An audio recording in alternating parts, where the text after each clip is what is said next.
So, Keith Robinson, who many of you might have remembered from the Total Job days, but now runs Ecom Digital, which is... Content.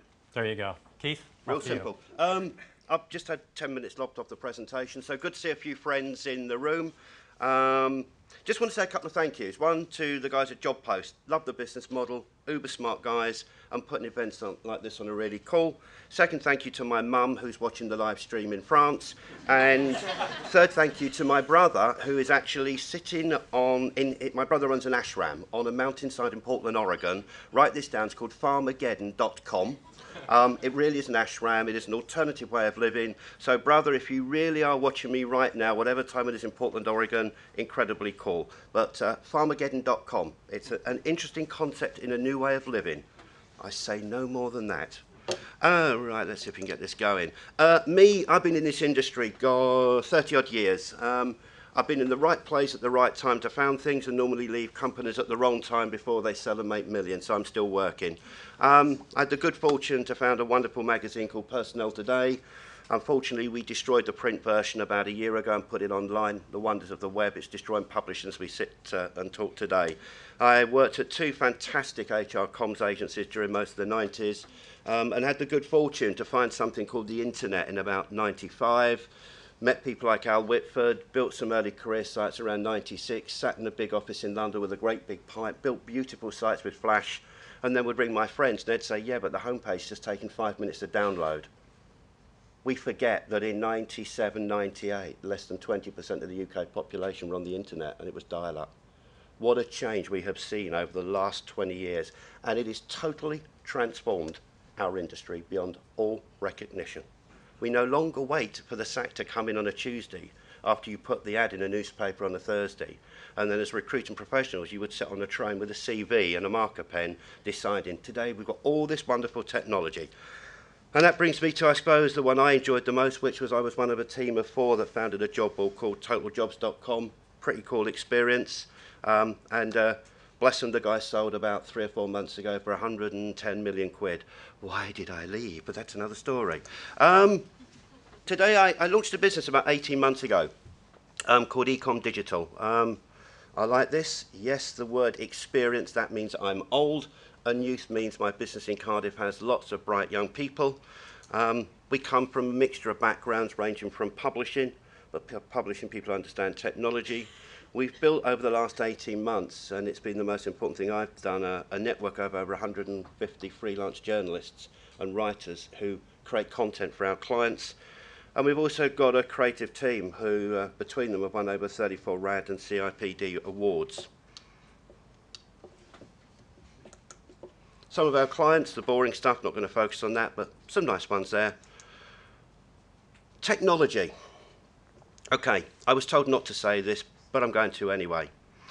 Have any of you heard of the concept MAD, Mutual Assured Destruction? It was a concept that post-Second World War developed the nuclear arms race. It was if you had a nuclear weapon, I had to have one too.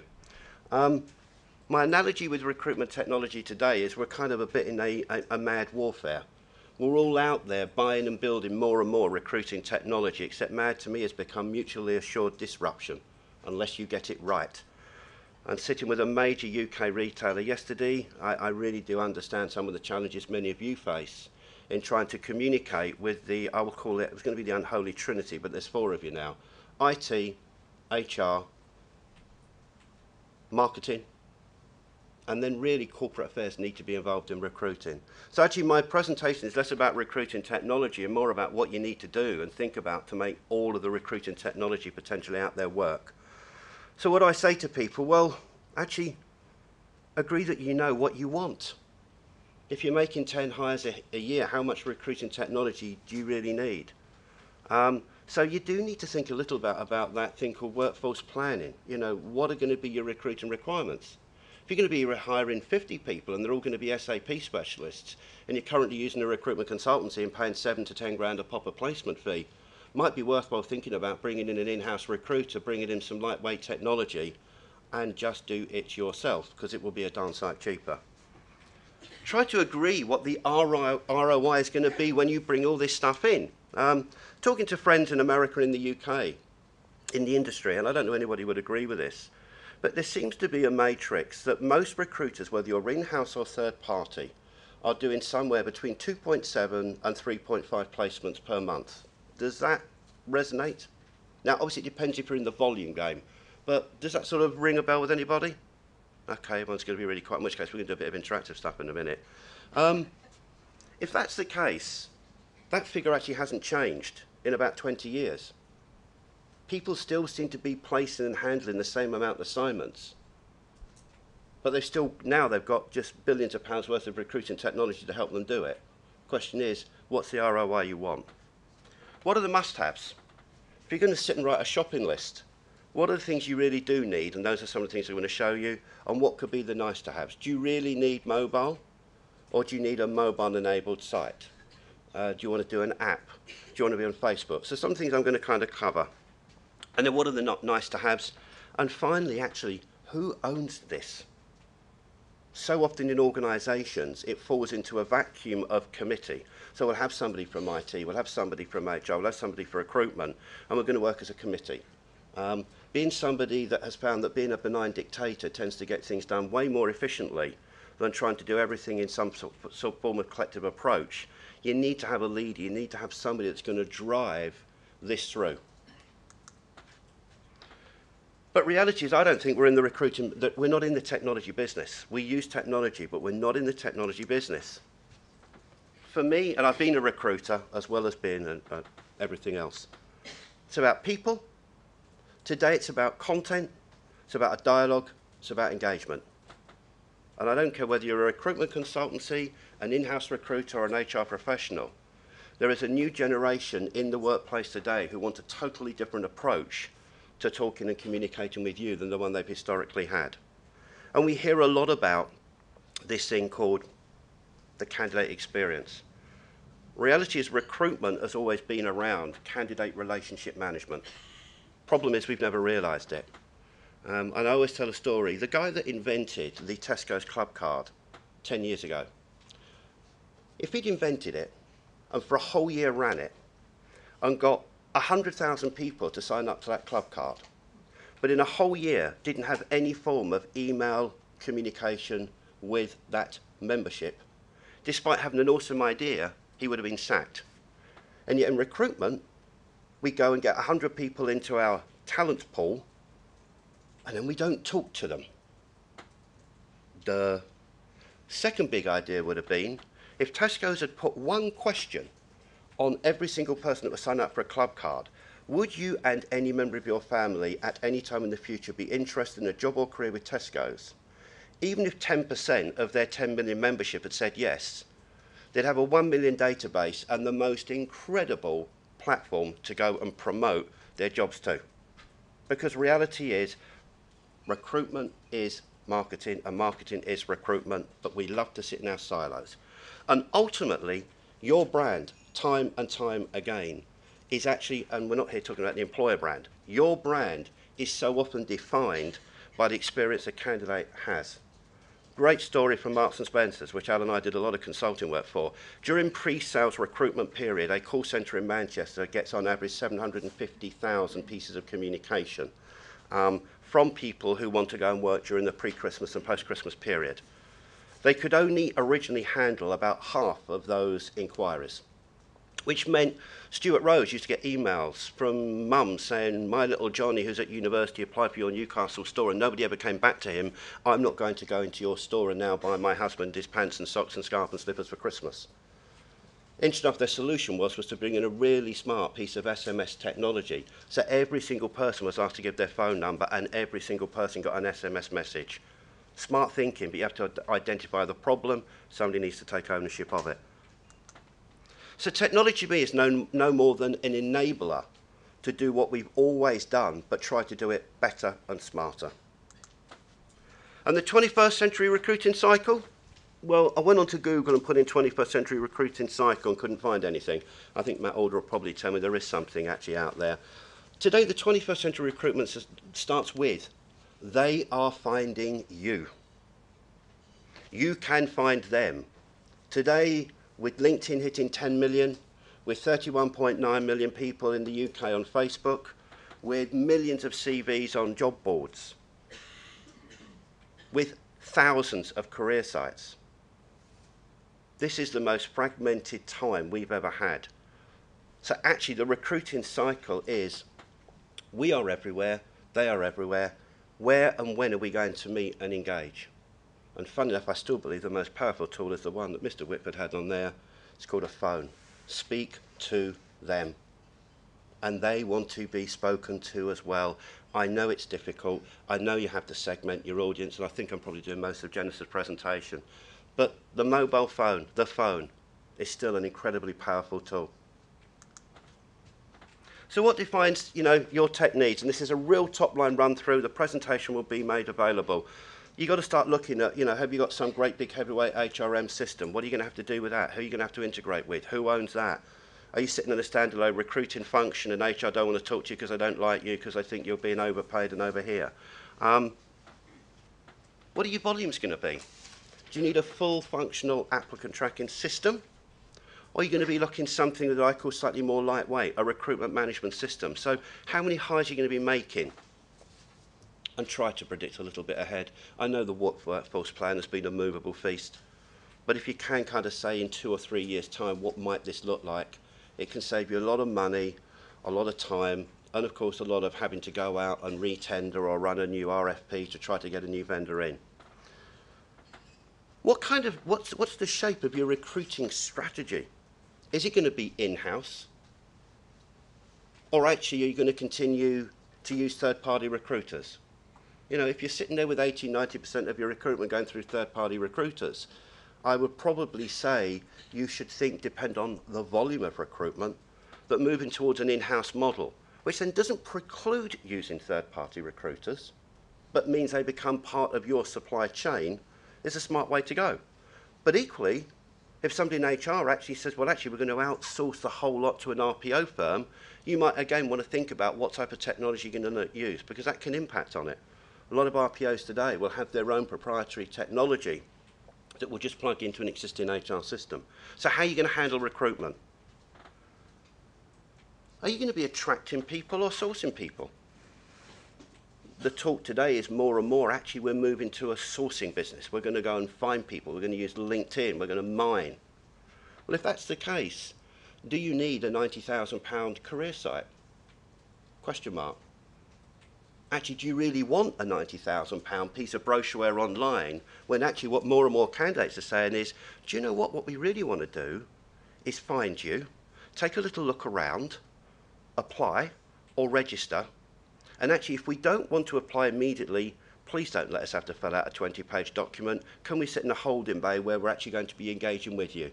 When we built Total Jobs, my vision was to build Match.com. And as a serial divorcee, I've got a lot of experience at Match.com. It's actually very, very, very cool. Because actually it enables you to engage like LinkedIn did in the early days at your own pace. The smartest thing with LinkedIn was you did your profile. In the early days, that little thing, you've only done 45%. But if you add this, this, and this, it will improve your chance of being found. So often it's, hey, apply now, click the button, 20-page doc. Whoa, I just want to have a little dialogue with you, please. So start to think about, is it going to be an attraction-led or sourcing-led? I've nicked one of our Whitfords. Are you going to develop a talent pool, or are you going to have a talent puddle? So we used to talk about, in the move to online recruitment, the fact that we would be able to get rid of the filing cabinet. Funny thing was, the filing cabinet, I always think these days, was much better than the CV database, because at least you used to put people in a different, you'd have that file's where all the IT people are, and they're all done alphabetically. That file is where all the customer service CVs are. I talked to some huge American global recruiters who are using very large, sophisticated talent management systems, and they cannot actually segment the database. Well, how can you run a CRM relationship program if you can't do the first thing called segmenting and generating content that matches that industry? And are you going to develop a CRM-based approach, sending your candidates regular updates, newsletters, content, what's going on? Or are you just going to use the CV database to go and find them and say, hey, we haven't spoken to you for 3 years. Actually, probably legally we should have done, because we should be cleaning the database every 6 months. But hey, we'd like to offer you a job. Ouch. I love career sites. Coming from an advertising agency background and with the people I've got in my team, I like them. I'm not going to run through this line by line because otherwise our Whitford will be waving his hand, but this isn't a presentation. Just think about the things that you need to be thinking about with the website. Who is your target audience? What are they doing? Most organisations should be able to identify 4 or 5 profiles of the type of candidates that are going to be hitting them. And I know you can do this because a very large retailer in the world said to me yesterday they've done a huge project and they've got it down to 5. Now the interesting thing is if you've just got 5 and each of those 5 is a different animal ranging from a young kid who wants to go and fill shelves to an executive earning 200k, maybe you ought to think about giving each of them a different experience when they start to apply. Because do you know what? When you go in to buy a BMW, you might get or a Merc, you might get a very different experience to when you go and buy maybe a Ford. And reality is you can think about your candidate in that way. Can you segment and start when you're thinking about your career site, defining the applying experience? Yes, you can do all the pretty branding stuff.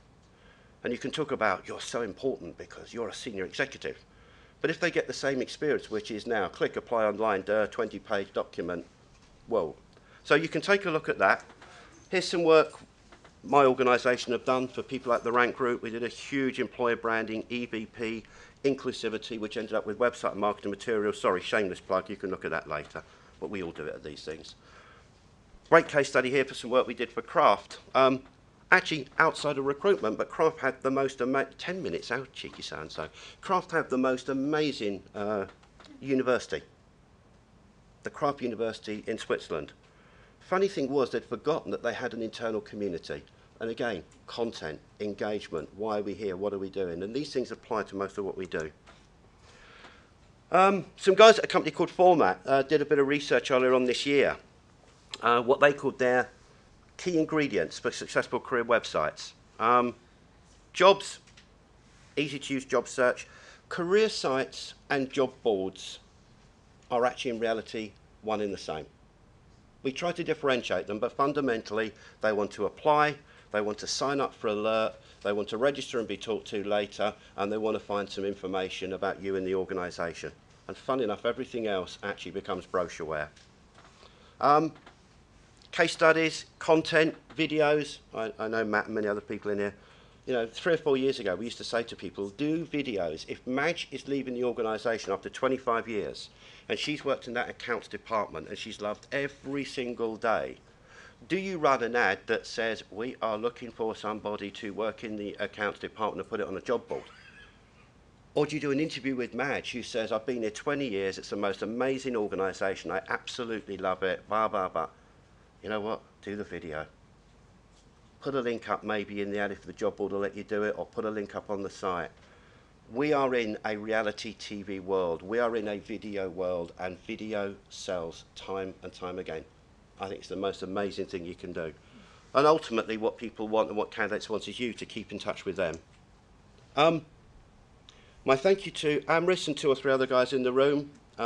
How to choose an ATS. Now, quick question. How many of you in the room have got an applicant tracking system? Good, in which case I can skip this one. Seriously, I'm going to jump over it. Brilliant, looks about 60–70%. If you haven't, everything else I said beforehand, take a look at. Take a look at this because it will help you work out what you might need to be thinking about to go and get an applicant tracking system. And should you have one, my humble opinion, if you're going to be hiring more than 50 to 100 people a year, go and get some form of applicant tracking system. There's a heck of a lot on the marketplace. Go and do your research. Give me a call. I'm completely agnostic. I don't even know what that means, but I think it means what I think it means. But, you know, take a look. So a little bit more there. Most important thing is write your initial tender in a much warmer, friendlier way than purchasing will ever allow you to do. Someone's smiling over it, a raw nerve. Every technology vendor would love to be talked to as if they were a human being, not a process, because it will be people at every stage in anything you do with any technology vendor that will actually make the difference. And if you communicate with them as opposed to getting purchasing to talk at them, you'll be amazed what people will do for you. It's a funny world. people really will go out of the way to help you. But I know we need to get purchasing because we've got to drive the price down because recruitment is a process and the widgetisation. They don't know what they're talking about in purchasing. Posting technology. How many of you in this room use what's called a multi-posting, so a technology that enables you to post to a job board or Facebook or Twitter or anywhere else? Better than I expected. Hello, Matt, I saw you. Mr. Bernie, good to see you, sir. If you haven't got one, go and get one. Don't care which one you get. Why? You can post to multiple channels. Today we are in the multiple streaming business. 20 years ago, Manchester Evening News, if you had a job in Manchester, you put it in the Manchester Evening News. I live in Cambridge, you put it in the Cambridge Evening Post. Today, we're in broadcasting.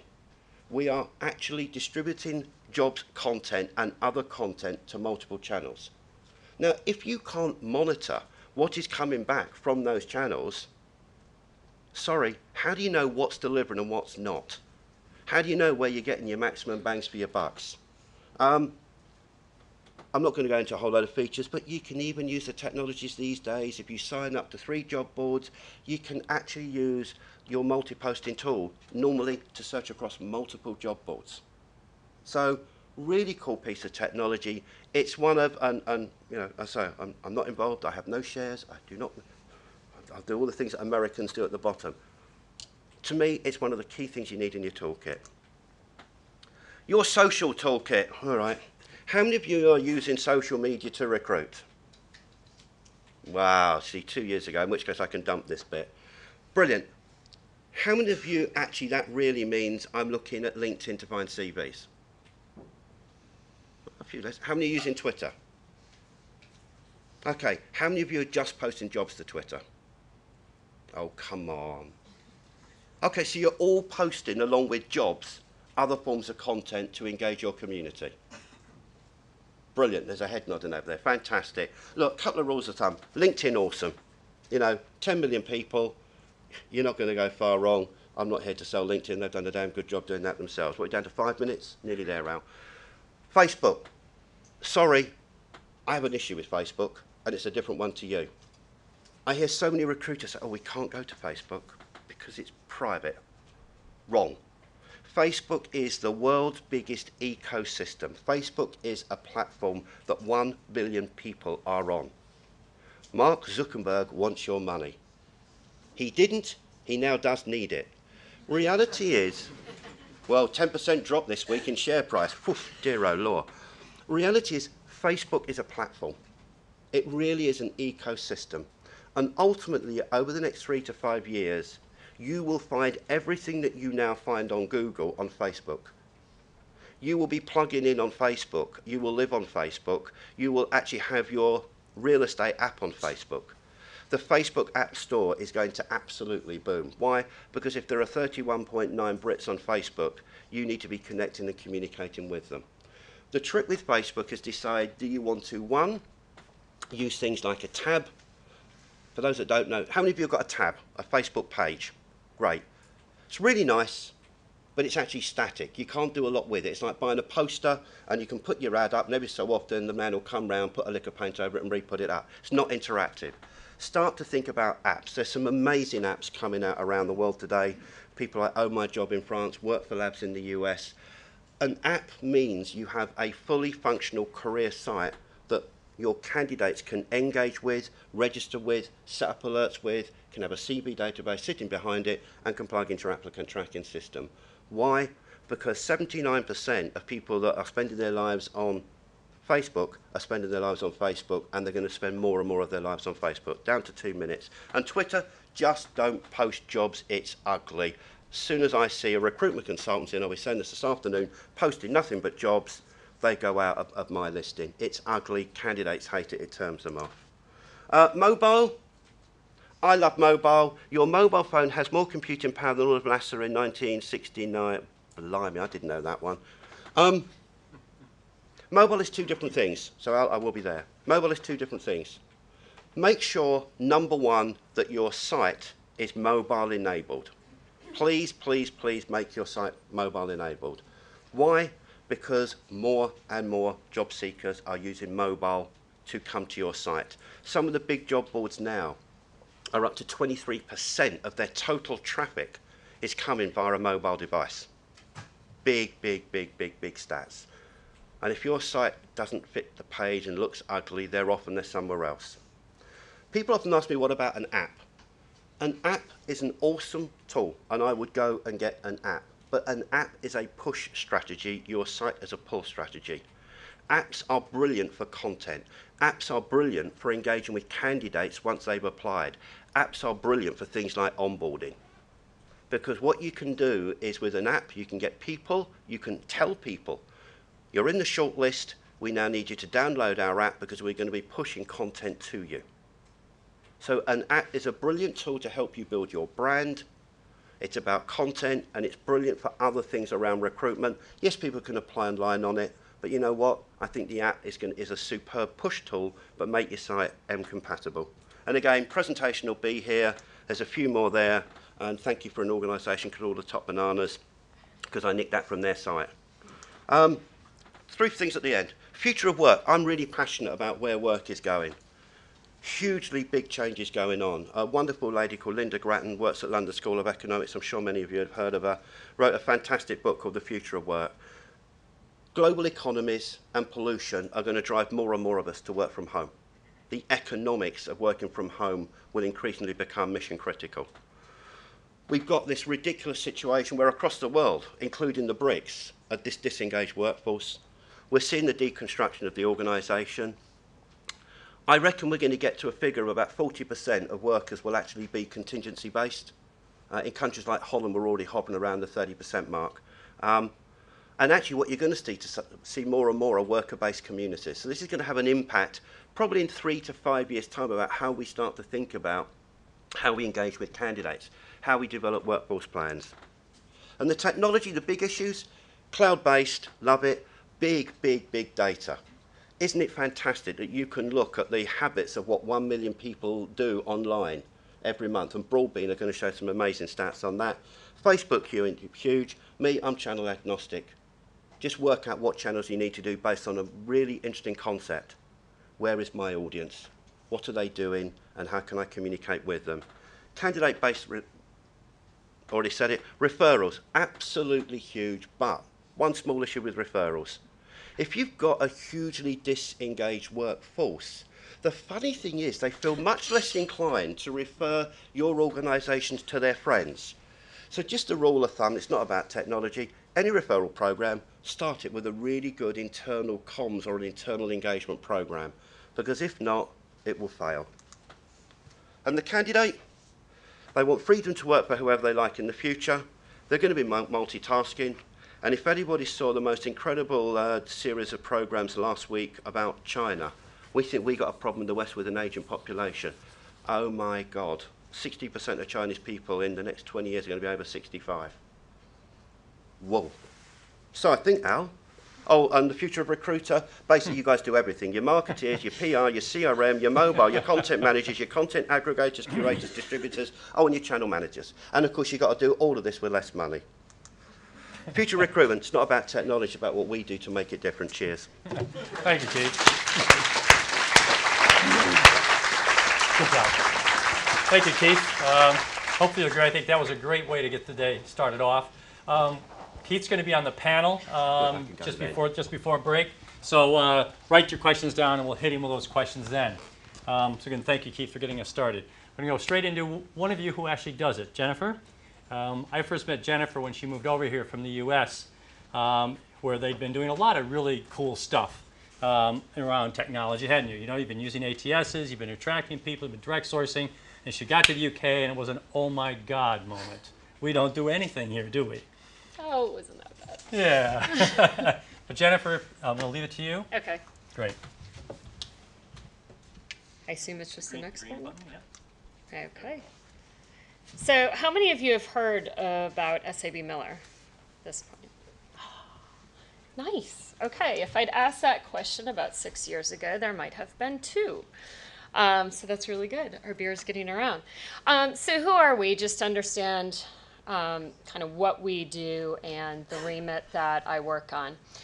We have over 200 brands in over 75 countries, 6 continents, pretty big company, 32 billion in group revenue, and we're the second largest global brewer. And I like saying we're the second largest. So I don't like being number one always, because InBev is actually number one.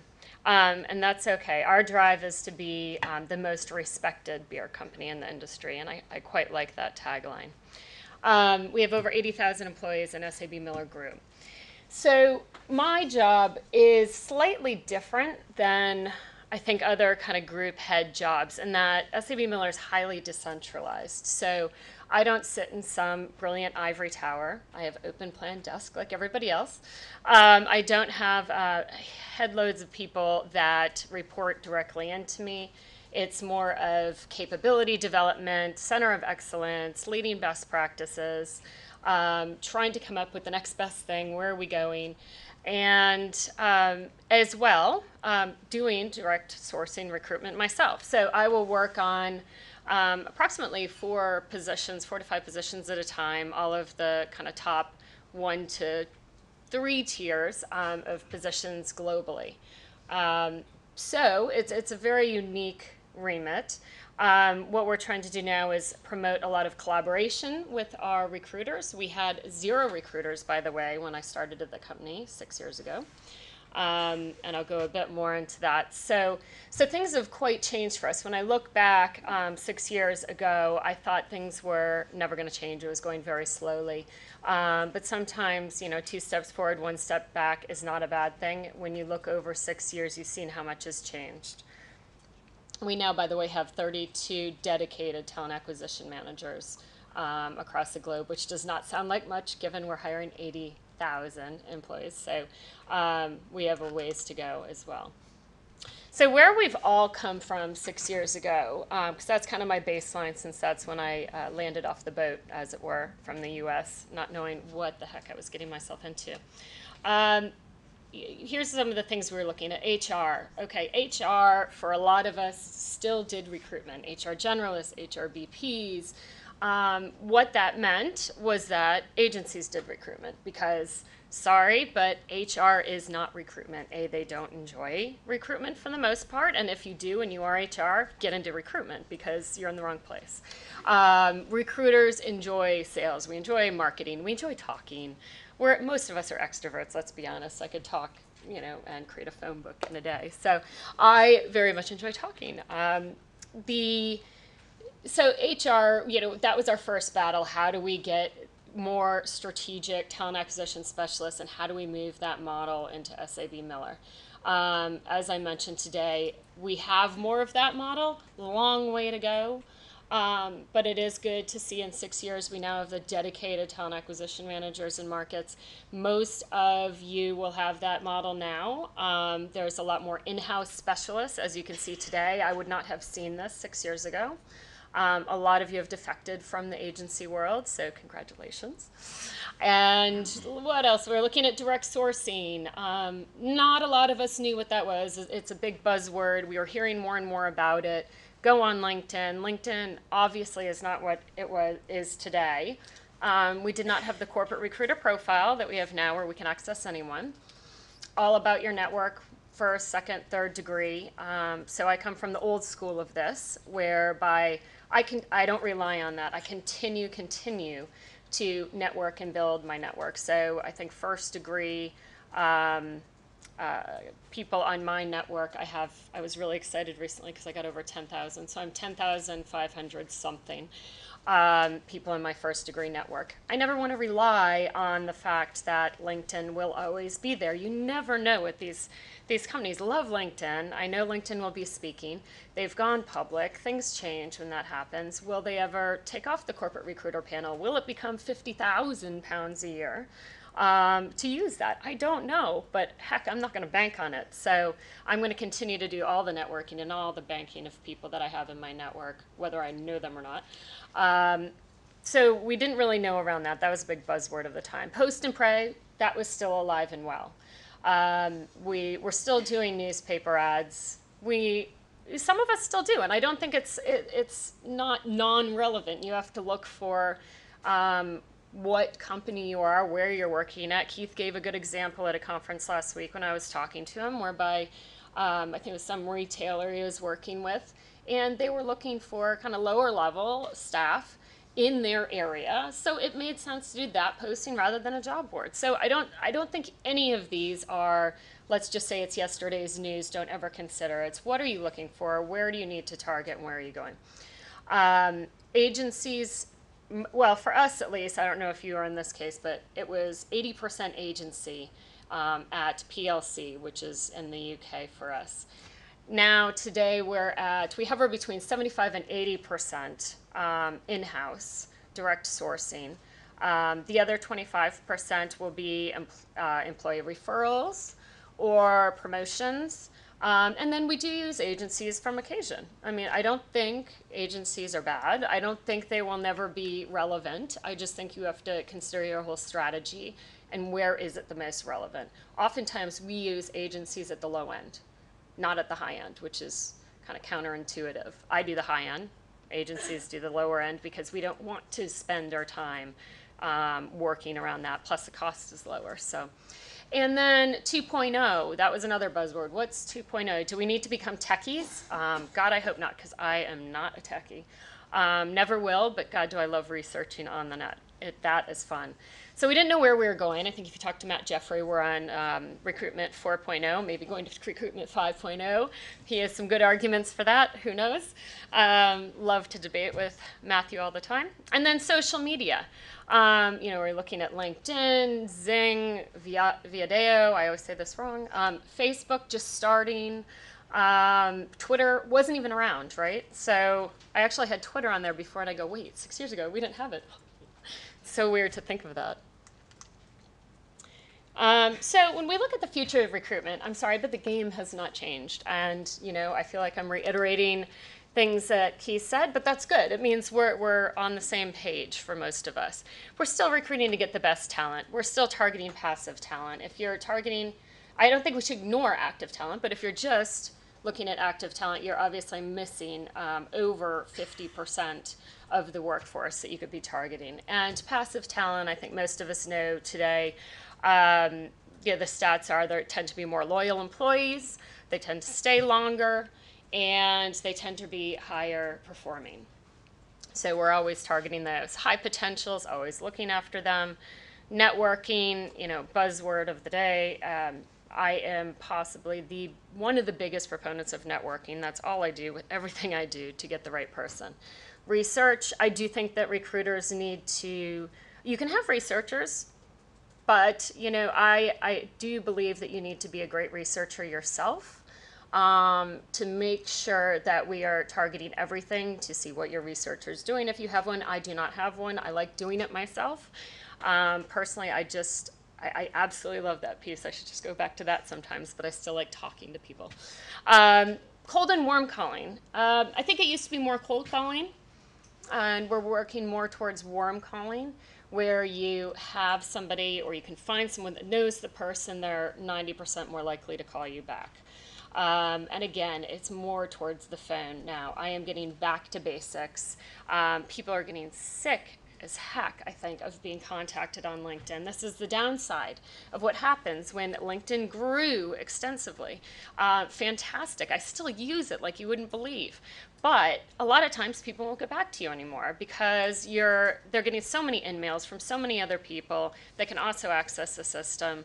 Our in-mail rate went from, I think mine was around 90% a couple of years ago, to maybe 35, 38%. It's hard to track because a lot of people come just direct back to me and you can't track that.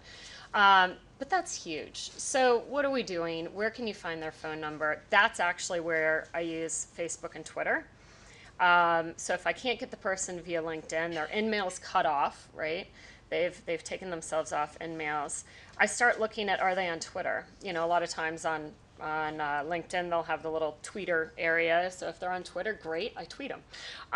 If I start looking for them on Facebook, I send them a message on Facebook. I look at, some people haven't set their privacy settings right, which is great. So I start looking at who knows who that knows them. Find whoever you can figure out who knows who, so that you can say, hey, such and such, Louis Montoya, told me about you, recommended you. 9 times out of 10, I'll get a call back then. Selling the opportunity. We are in a sales and marketing business. That's what we do. And I don't think of selling as just we sell. So let's look at how we sell, right? You need different modalities of sales. How do you sell on an ad? How do you sell on to somebody who's sitting next to you in the airport? How do you sell to somebody on an elevator where you have about 2.5 seconds? How do you sell to someone who wants to get off the phone with you and you have about 30 seconds just to give a quick speech? So you really need to think about how do you sell in these different situations, because it's not all the same. And who are you talking to, obviously? And be real about it. I mean, I hate to say this, and this is just my own pet peeve. We have recruiters that have come to us from agencies, and I've been at an agency in the past too, but there just is a different sales style to people who've been at agencies a long time. And it sounds like a sell. It sounds like an agency sell, and it just kind of grates me. I'm just real. Just be real. Be yourself. Come from the heart. People like that. It works. So, and then selling the candidate. You actually stole something from me. No, I don't know. Maybe I stole it from you years back. But when I'm selling a candidate to line managers, I mean, we're looking at market analytics. We're looking at how market conditions, who is going to be a best fit for this, personalities, who's the best fit for their group, the culture of the company, all of the things that you already know. But when I'm talking to line managers, and I've told them this and when I've trained them, and I've told recruiters this when I've trained them, it's like dating. Recruiting is dating. I'm sorry, we're one friend who is a little bit crass once called us people whores. So we're in the business of people whoring. Hate to say it that way, but hey.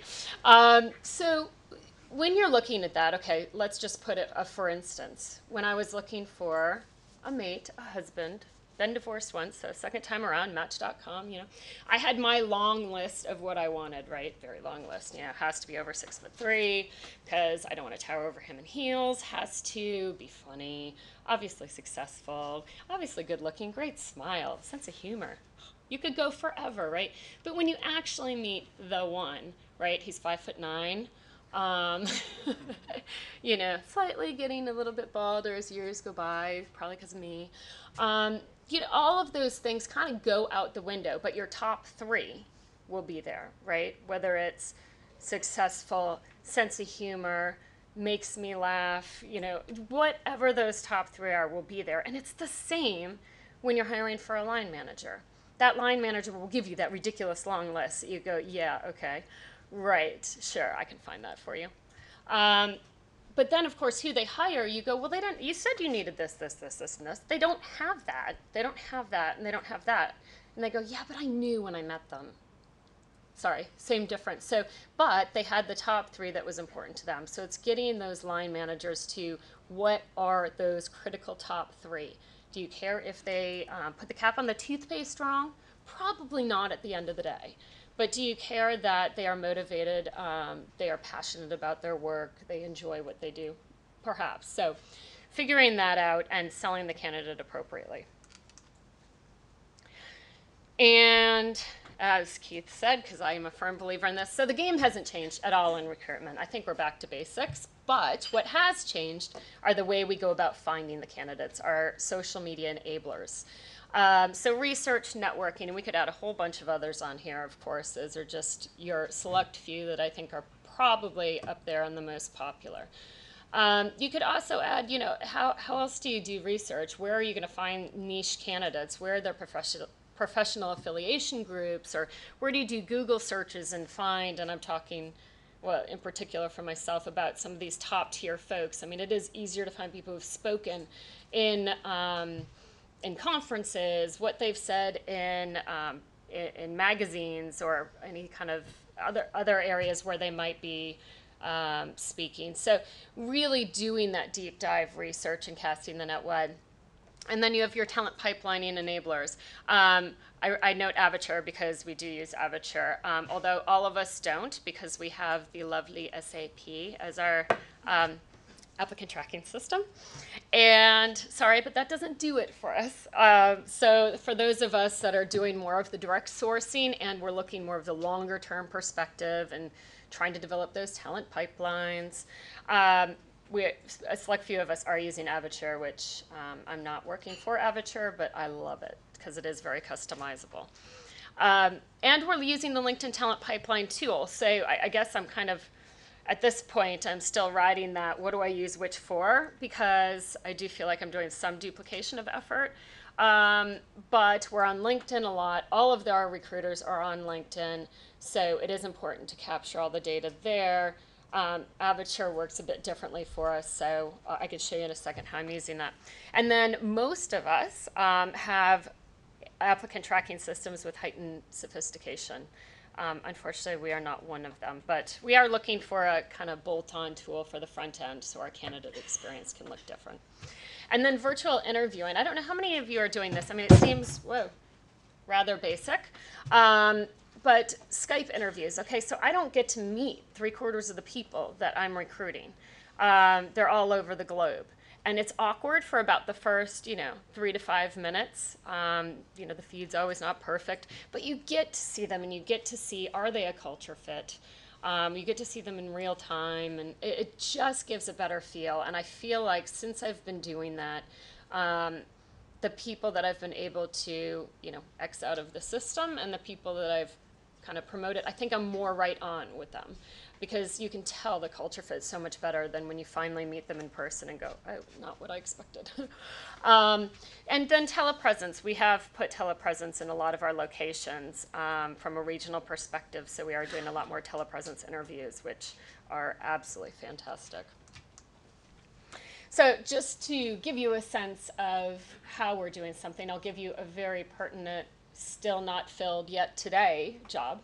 So I received this role around September 1st, okay? And I inherited it from someone else that it wasn't really going well. So here's the remit. Gotta love this. Regional Director for Talent Management for our Latin American operations. We have 15,000 employees in Latin America.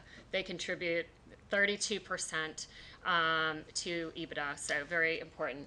Bilingual, Spanish obviously and English. U.S. citizen or green card. Innate ability to challenge senior leaders. They have to have psychometric assessment expertise, absolutely. Have to have a IO Psych degree in psychology, at least a master's, in order to understand and do our psychometric assessments. And they have to have experience within the Latin American region, working within them to really understand the culture. And I understand all of this is critical for this role. These aren't things we can, I tried. These aren't things we can really put by the wayside. I understand the importance. And talent management, regional or group level experience, probably a minimum of 10 years. And ideally from a multinational company in FMCG. Great, okay. And oh, by the way, they want to interview first week in October. Okay, sure. So, took myself off a lot of other things to do this, but we're doing well. Obviously, did the LinkedIn emails, and I cast a wide net. I don't just email the people that look like they'd be a fit for the job. I emailed them, their brothers, their friends, their, who knows who, and I'm really reaching out wide. Took a look at what universities would they have gone to, and which are great universities in Latin America for psychology. And then put that, in the filter in LinkedIn to see who then was in the U.S. that went to those universities, because 9 times out of 10, they'll probably be from there. In the back end, we had some postings working World of Work and SIOP, which is Society of IO Psych, an IO Psych one. So we did that. We haven't gotten too much from that, to be honest, but I always think you need to have those working in the background for you. You can't ignore it. LinkedIn referrals, warm and cold calls, more warm than cold. And there were quite a few people that I wanted to target very, very hard that I could not get. I couldn't get their phone number. I couldn't get their LinkedIn, email, any of these things I could not get. So I kind of started looking much, much, much deeper to see who knew who. Went to all those people, started sending them emails until I got their direct email address and or phone number and called them. One of those right now is on our short list. So it just shows how you have to keep going that next step. IO Psych groups on LinkedIn, definitely reached out there. And then one thing that I did that I don't always do, I researched all of the IO Psych top universities across the U.S. There's about 30 of them. I wrote to, no joke, every single professor at those universities because they're not all going to forward it to each other. So I figured I'll do that. Yes, some of them did say, you forwarded this to them. I've already got it 12 times. But I don't really care because you know what? It's working. And 2 of those people have forwarded great folks, one of which is on our short list. So you just never know where people are going to come. Then, of course, we also looked at the top Latin American psychology institutions as well. So this is just an example of how we do this. Obviously, I took out a lot of info I'd normally have in there. So what we typically do, this is the LinkedIn talent pipeline. And for this particular person that I did talk to, and unfortunately, she can't move for the role, and that's why I used her on this. But I did have her email. I did have her phone. That would be added. We had a whole bunch of notes who had referred her to us initially so that I can be able to track that going forward. And you see right there where it says the tag in the middle. I'm tagging people for future positions so then I can just click on that tag in the future, have all of these people that I've already developed as part of this search for future when we have another position of this nature. And at least be able to start from there. You can add a resume to it. Be honest, I'm not really doing that. I'm putting that in Avature. But for the basics, this is very good. And you can say outreach underway or your status, and you can customize these different areas. So that's LinkedIn. Avature, this looks a bit blank compared to how it would normally look because I had to take out some information. Obviously, I'd have her contact details. This area right here is all customizable. I like to have a quick area where we can see all the details that us recruiters kind of want to see immediately. And these I have filtered to the point where if I'm doing a spreadsheet for line managers, all of this will be able to come up in that spreadsheet for them immediately, along with their status and all of that. And what I have done, I have all the other different tags so that, again, easier to find this person for future positions and tag them to a dummy job for down the road. Yes, I've got to hurry up. See, I can talk way too much. All right, I thought this was going to be too short. All right, so result, 3 weeks later, boom, boom. Around 86 candidates. It's probably way more today from when I developed this. 18 Skype and phone interviews, and that's now probably about 25. 5 line manager phone interviews. Obviously, we keep going on this because you can never bank on anything. 3 shortlisted candidates. I hate to say one dropped out yesterday. Going to be moving back to South Carolina. He was so perfect, too. It kills me. But I've got some more on the run. Any rate, we're going to be interviewing 2 of those in October 4th. Do their assessments. So this is all in a month. And I'm sorry, but this is a tough remit. So I'm not sure an agency could have done any better. So if we revisit the future recruitment, the game hasn't changed, just the enablers. The things I would change, I'd say we're more marketing the opportunity and marketing the candidate. Yes, we're selling, but it's more about marketing now. So we have to put our marketing and brand hats on. And I think that's where things have changed. I think it's more about warm calling than cold calling. I don't typically do a lot of cold calls. I'm doing calls where I know someone and I'll kill myself to find somebody they know, to have a name. It develops a relationship much easier, and your callback is at least 90%. But all the rest, we're still looking at the same things. I don't think a lot's changed. We keep looking at all these futurologists in recruitment, and I hope I'm not putting anyone down about that. But it's interesting to listen to them. We're very much into technology, but I don't think the game has changed. I do think in a lot of ways we get back to basics. Alan Whitford calls it back to the future, so I kind of like that. So that is it. I probably ran a bit over. Sorry, Alan. And open to any questions. And sorry, I did not bring you all a beer. Although we do get 28 cases a year for free. Ooh. Quite popular with my neighbors. Thank you. And my husband. Right. Thank you, Jennifer. I appreciate it. That was great. And we knew there was too much content, but we kept on anyway. Yeah, Jennifer, you're going to be here all day, Yeah. till lunchtime? Yeah. Yep. So grab her. Absolutely. I think what's really cool about this is to see that she may have this exalted title of Talent Acquisition Director. You're just a good, solid recruiter. Yeah, really. Honestly, That's what we all what it are. is. Brilliant. All right. Yeah. Thank you, Jennifer. All right, thanks. All right, thanks. So we'll move swiftly over to Frank. Frank, I'm really interested in what you're going to talk about because you're actually talking about communicating, right? Yes. Isn't that, we're supposed to do that normally? Well, far more about communication now and an emotive communication than purely a functional one. Emotive communication. Make those candidates happy. Frank, over to you. Thank you.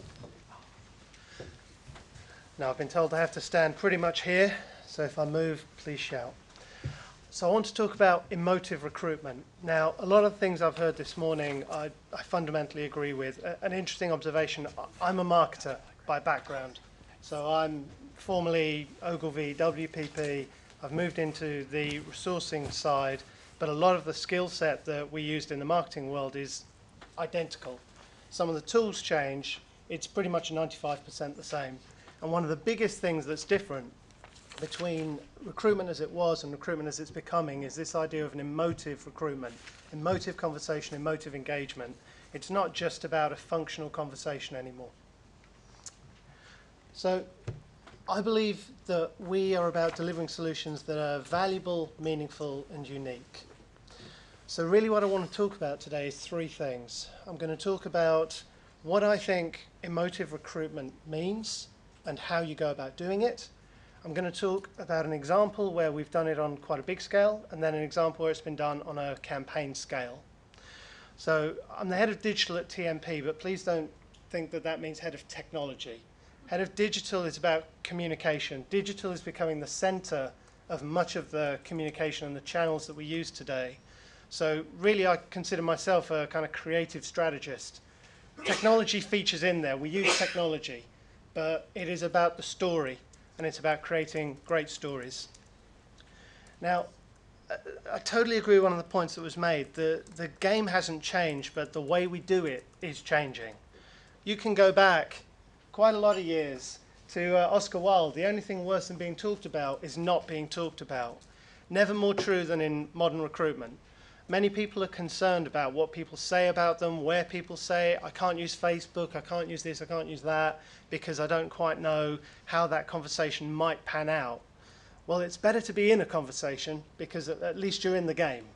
If you're not there, then you just stand no chance. Now, a lot of the things that we look at and we see and we engage with every day very much center around emotion.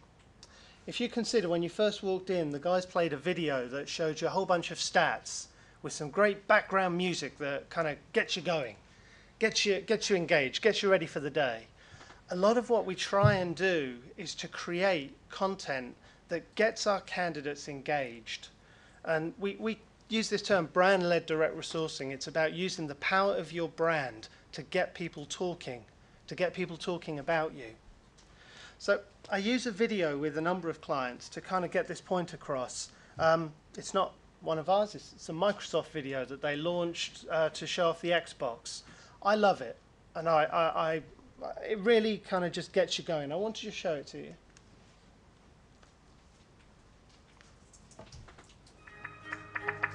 Unexpected things. Hopeful things.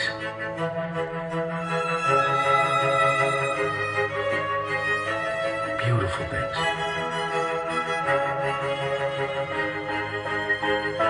Inspired things.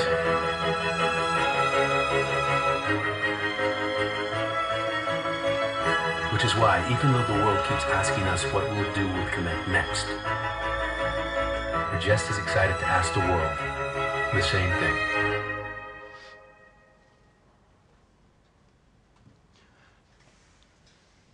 They probably had a very large budget to make this. They found some really nice music. They filmed a really nice piece. But it gets you. It gets you going. It makes you stop and look. It makes you think. It's not just buy a Connect. It's £129. You can stand up and wave in front of it and it'll do things. It makes you feel like, I understand a bit more about this. I want to find out more. It starts a conversation almost inside yourself of, well, what is this? I want to explore, I want to find out more. We think that audience attraction and engagement has changed. The game hasn't changed, but the tools have changed. It's becoming smarter, considerably smarter, and we'll show you a bit more about that. It's becoming social. Now, everyone's talked about social. I'm sure there's going to be a lot more talk about social as we move on. It's also becoming portable. There's been conversation about mobile. A lot of what you're probably going to hear, to be honest, it's a good thing because we're all seeing the same trends. We're all pointing to the same future. But it's centered around emotive conversation. I strongly believe that that will be the core of successful recruitment going forward. People are going to share how you make them feel. Because fundamentally, only a few people are going to be interested in your job. If you take the massive jobs that you're going to offer, each individual job will appeal to a subset of people. But your brand, your story, the reason to work for you could appeal to everyone. So it's stepping away from just the job to more, who am I? Why would you want to work here? What are you going to get out of working here, no matter what the role is? And the strongest line that we are currently suggesting to our clients is what you say about yourself is far less important than what audiences say about you. The power of your brand lives in the voice of your audience. So how do we mobilize that? How do we use that to our advantage? A lot of these things are going to be empowered by digital. That's not because digital is necessarily through technology doing anything different. It's because almost all of the comms channels we use today are becoming centered around digital. TV, the internet, social media, all of these are being powered by digital and growing through digital. So it's becoming vital to our lives. If you think about the iPhone 5 video when it launched, Johnny Ive said, when you think about your iPhone, it's probably the object you use most in your life.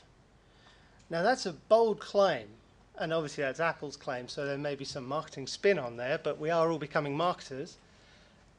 There have been a whole bunch of jokes about this. There have been people posting, I use it more than my shoes, I use it more than my pen, I use it more than my this, I use it more than my that. But you know, Apple felt confident to say it's the object you use most in your life. A few years ago, you didn't even have an iPhone. You never heard of the blooming thing. Today, it's the object you use most in your life.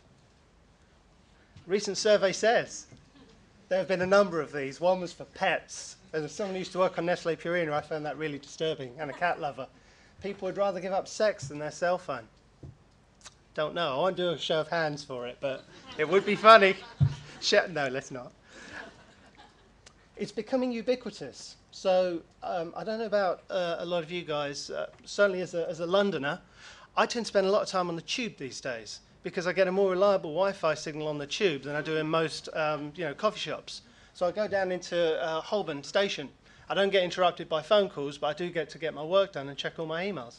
It's a very sad state of affairs, but it's ubiquitous. It's inclusive. These are actually not the latest numbers, but it's the last one that Facebook released with this beautiful little diagram.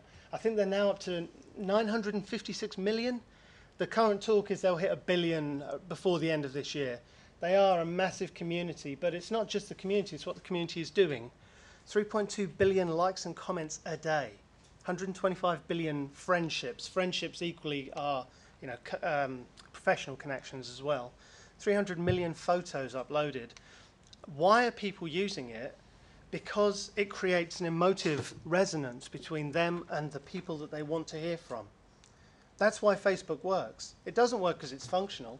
It works because of the emotion. For us, emotive is really centered around social, mobile, and personal experiences. And more, these are the things that create successful campaigns, be they marketing campaigns or recruitment campaigns. And as we've said, more and more, the two are becoming very, very linked together. To me, personal is the most important because you personally decide how you want to be spoken to, where you want to be spoken to, if you want to be spoken to or not. So we are in a place now where we're looking at always-on recruitment. It's less about campaigns that have a 5-week duration. It's about how can we have a perpetual brand presence. Yes, we have roles that come and go, but as a brand, we're always here. We're always going to be recruiting. We're always wanting to get our recruitment message out there.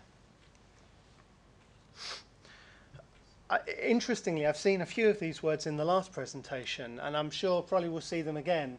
Everyone's going to structure them in a different way, but for me, it is about connections, having conversation around content. Content is king. Content will always be king. Because if you haven't got anything to say and there's nothing sort of bringing you together to have that conversation, then really it's just a bunch of people having a chat. We can target what they say and we can create context. Context is the most important thing, which is a combination of connections, having conversation around relevant content. How do you go about doing this, though? This is all very nice, but how? Because otherwise it's just we're all saying, okay, we need to get more emotive. Well, it starts with understanding. It is impossible for you to have an emotive conversation with anyone without really understanding them. In exactly the same way as we talked about the dating metaphor. When you first start your date, it may start with a joke. It may start with, you know, the one-liner that you wheel out. How does an octopus go into battle? Well armed.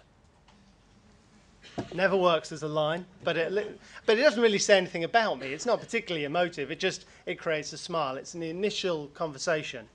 But I need to understand the audience that I'm speaking to. I need to try and help them understand me. I need to make myself attractive to them. I need to then engage with them. If that one line, that one little joke was the opening gambit, what's the engagement that's going to last the next hour? How am I going to have a sustained conversation where you find out about me? You find out what I can offer. How are we going to get you to take action? Taking action isn't just applying for a job. Taking action can also be, I want to register my interest in what you've shown me. I want to register my interest in your brand. I just want to share it. I've seen something that I think is great. I want to spread your word on your behalf through social media or even just down the pub. That's another thing we have to remember. Social media is not Facebook. Social media is not LinkedIn or Twitter. We've used social media for centuries. We use social media in caves, standing around wheels. We used social media way back in the day. We now just have a few different ways of doing it. More people tend to see what we say, but that's a good thing too in a way. And then how do we nurture those relationships? And nurturing it allows us better understanding to then allow us to do the job better. And for us, all of that is centered around this idea of an emotive message. So it is a different way of thinking. The game hasn't changed, but the way we approach it has. So I want to show you a couple of examples, because otherwise this is all just very nice pomp and grandeur. How do you actually make this stuff happen? So we've done some great work for one of our clients, Jaguar Land Rover, around emotive content and trying to create a conversation around people wanting to work at the brand. So it's not just about jobs, it's about the brand itself and people wanting to engage with the recruitment brand. So for Jaguar Land Rover, they wanted to build an emotive story. They wanted to tell the story in channels that audiences could embrace. They wanted to create much deeper relationships with their audience, increase the number, that's obviously a given, everyone wants more people, but also to increase the diversity. They were finding it very easy to hire petrol heads, but how do you encourage a top Bluetooth engineer to want to go and work at a car company? How do you diversify your audience? Creating content that audiences want to share. They really wanted to try and get into the conversation and innovate, because as a brand they're trying to demonstrate their innovation, how innovative their products are, to bring that to life through how innovative they go to market. So one of the things we did for them is we've actually just launched a brand new website which uses things like responsive design, adaptive layout. People talked about mobile before. Mobile testing is one thing. Get it working on a mobile, make sure it doesn't break, but make sure it works perfectly on a mobile device. But that's not just a smartphone, but that's also a tablet, a computer, a TV. There are many different devices now that can access the web, so make it work on every device. but have a nice center point, a jewel in that site that when people first arrive, they can really, truly get a feel for what that brand is all about.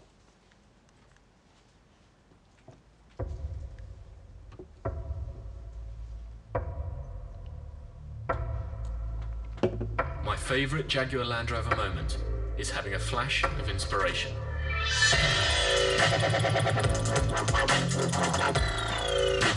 And then seeing your design drive down the street. I just love working with cars on this level and getting to add my own touches to the latest model.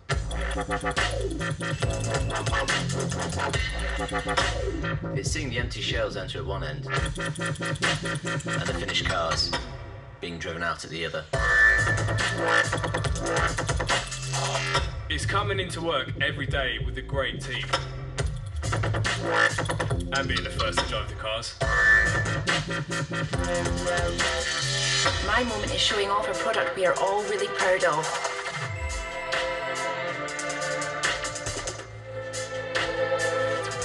For me, it's bringing together all the elements that go into one of our cars and then marketing them to the world.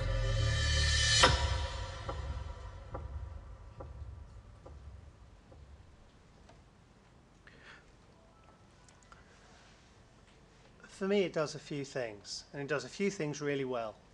We try to take the sort of the Apple mentality, pick a few things to hang your hat on and do them really well. Show people, but don't show people as just talking heads saying what I do every day in what looks like a meeting room that they've clearly never been in before in their lives, and they look utterly petrified. And it makes you petrified watching them. You get embarrassed on their behalf. It makes you uncomfortable. It is an emotive experience. It's an unpleasant emotive experience. What we try to do is put a little bit of production value into it. Not masses. That doesn't cost what the Xbox ad cost, no doubt. It's, in situ. You see real people doing real jobs and talking about what it's like to actually be there. Show a selection of people, touch on what they do, and bring it all together around the power of the brand. And ask a question at the end, what will your moment be? It's an invitation. It's inviting you to take part. It's inviting you to stand up and want to be a part of it. For the website, we almost don't talk about websites anymore, and it's a terminology thing, but because more and more sites are now moving to being mobile, we tend to now think mobile first. So we talk about branded destinations. Create a destination to bring your brand to life. Create this emotive hub. First thing you do when you arrive, what kind of person are you? What kind of role are you interested in? Is it an apprentice role, an undergraduate role, a graduate role? Try and let the people choose. Give you that information. For one, it gives you a lot of information and data that you can use. But for two, it allows you to then structure the site that they see around the choices they've made. So emotion is about feeling that someone listens to you and understands you and knows you. So by this site, you see we've got experienced professionals on the top left. If you choose a different type of audience, then the whole site will restructure according to that type of person. Because if you're coming in for a job as a graduate, you have very different expectation and very different content and knowledge and brand requirement than if you're coming in as a really experienced hire or as a volume worker. So we changed a lot of elements. There's a lot of technology that we've used, but the technology isn't what's interesting, it's what it allows us to do.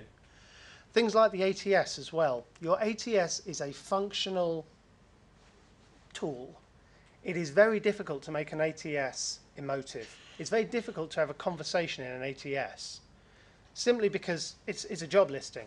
The nicest thing you can do, and the thing you should do, is make your job descriptions very well written, try and bring the brand to life as much as you can.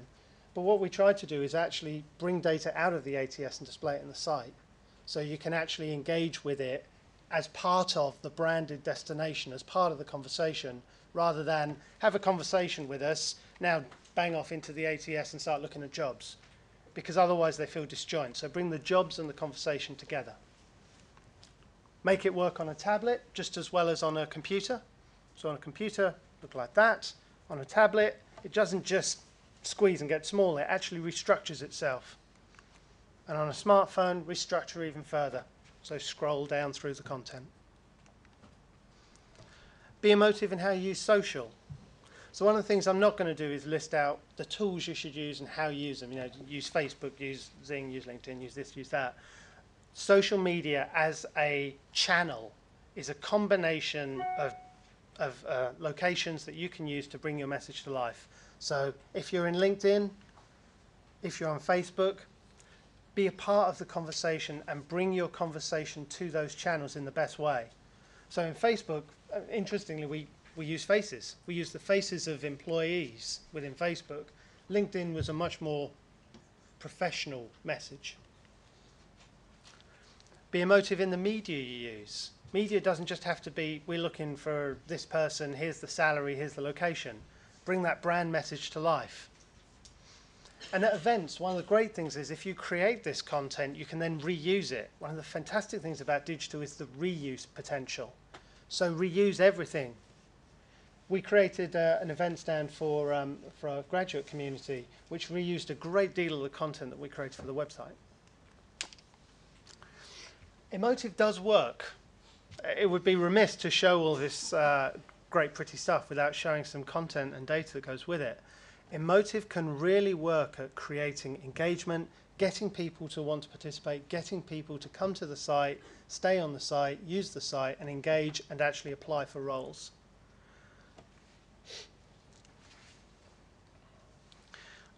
That is a big program of work. That is a year-long program. What I want to show you now is the exact opposite almost, a 5-week campaign. So a client came to us with a requirement for a campaign that had to be filled within 5 weeks because then their hiring centres were going to start. So it was sort of the opposite of what we were saying earlier about trying to be open-ended in your brand-led recruitment. We did start a brand-led conversation, but a campaign for a specific role had to be done in a 5-week window. The requirement was from one of our clients, GCHQ. We want you to go and find us cyber security specialists. Now, I don't know if anyone here has ever tried to hire, if you would be so kind. Hands up anyone who's ever tried to hire a cyber security specialist. Hands up if anyone knows what a cyber security specialist is. Because I assure you, cybersecurity specialists don't know that they're cybersecurity specialists. GCHQ had come up with its own name for this role, and their view was to try and put, some ads in papers and try and fill these roles. The people look kind of like this. Honestly, this is actually Kevin Smith. This is a screenshot from Die Hard 4 for the film fans amongst you. He's probably about 20 years, 25 years older than the typical person we were looking for. What the role is fundamentally to do is to try and protect the nation's infrastructure, digital infrastructure, from potential attack. So to understand where the threats could be and help to reinforce and rebuild and all of that great stuff. They kind of need to have similar skill sets to hackers. But obviously you couldn't have been a hacker because you can't work for GCHQ if you've been a hacker. So you have to be an ethical hacker. It just gets better. The salary was fairly poor. The location was Cheltenham. Cheltenham, I'm sure, is lovely as a place to live for family people and for lots of people. Probably less so for these guys. So the challenge we found ourselves with is GCHQ, who potentially might have been perceived as the enemy to some degree. This is the organization who would try and stop people from doing hacking, are trying to hire people who are kind of like hackers but not hackers into a job that no one understands the name of for a salary no one would want in a location no one would want to work, using the Sunday Times. Challenge. So they came to, and a very small budget. I forgot that one. So this was our challenge and 5 weeks to do it in. So what we decided is to use the emotive engagement. How can we get these people to want to engage with this campaign and to want to engage with GCHQ? Well, the Trojan horse idea is the one that came to mind. Imagine if we could create a conversation that these people wanted to engage with. Imagine if we could create a challenge that they would feel spoke to them and resonated with them. So we went to GCHQ and said, we have an idea. Can you make us a code that would take one of your best people 2 or 3 days to crack? We got the code, which was a series of numbers, and we posted it on a website called canyoucrackit.co.uk. All we did in this site was we put a countdown timer at the bottom left, the code, and enter keyword. That was the site. That was the start, middle, and end of the branded destination. You notice it's an unbranded branded destination. If you actually figured out the code and entered in the keyword, you would go through to a page that, and I always paraphrase this, the exact copy was much better than anything I'm going to say. You think you're a genius. You think you're an utter legend because you've solved this code. Actually, this is the kind of stuff we do every day. If you want to stop fagging around in your bedroom on your own and possibly make a difference to your country, to your family, to your friends, and become one of the big boys, you might be good enough to come and work at GCHQ. You just might be. Go and look at this role, and if you think you're good enough, apply. That was the whole campaign. The one big piece that we did differently was we used a technique called influencer relationship management, which is basically using social media in its truest form. Create conversation and go out and seed that conversation into the blogosphere. Social media, don't forget, Facebook, LinkedIn, Twitter, all these little tools, lovely. There are 180 million blogs in this world where people talk about things they love, things they hate, brands they like, places they'd like to work, hobbies, fetishes, whatever it is. So we went and found a whole bunch of blogs, sites, communities, including Facebook, including Twitter. So things like 4HackSec, CyberMecca, Protocol Solutions. And we posted in there the message, we've just found this thing. Can you crack it? Don't know where it came from, don't know what it is, don't know what happens when the countdown timer runs out, don't know anything about it, but it looks really interesting. Does anyone know how to crack this thing? So we created extensive conversation, which we then went back into the community and helped to drive and seed. The result after 5 weeks was we were in 476 publications. We did a small PR push at the very end of the campaign in the last couple of days that said, actually, GCHQ has been out there looking for cybersecurity specialists. This has been the campaign. The result was profound. We were in almost every publication. We went global. We were in the Sydney Sunday Morning Herald. We were in The Sun, The Telegraph, BBC. We were interviewed on ITN News at 10. We were interviewed on BBC Drive Time Radio. The end output, our little site got 95 million hits in 5 weeks with no media, just social. Not a single banner went live for this campaign. No job postings, no nothing. We had 3.2 million unique visitors. We were the top 4 tweeted term. And let me clarify, that doesn't mean we were number 4. That means we were 1, 2, 3, and 4 in the UK for that campaign. GCHQ, Cyber Jobs, GCHQ Jobs, and Can You Crack It were the top 4 tweeted terms. We had thousands of people applied. Over 170 were taken forward. Bear in mind, we thought we might get 2. 3 would have been great. Over 20 people work there today because of this. We made for them, talking about the difference between marketing and recruitment, over £1.7 million of PR value for that brand in 5 weeks. So even if we'd hired no one, they would have considered it a resounding success. This, for me, is the purest demonstration of an emotive recruitment campaign. And it's one that I strongly would endorse us all using as a template. What it isn't is it's not something you can just pick up and copy. It's not a tool. I've not got a white label pack that I'm going to whip out and say, so you can now buy it for X. But what it is a really great way of using all the things that people have talked about already and will continue to talk about, bringing digital and emotion to life.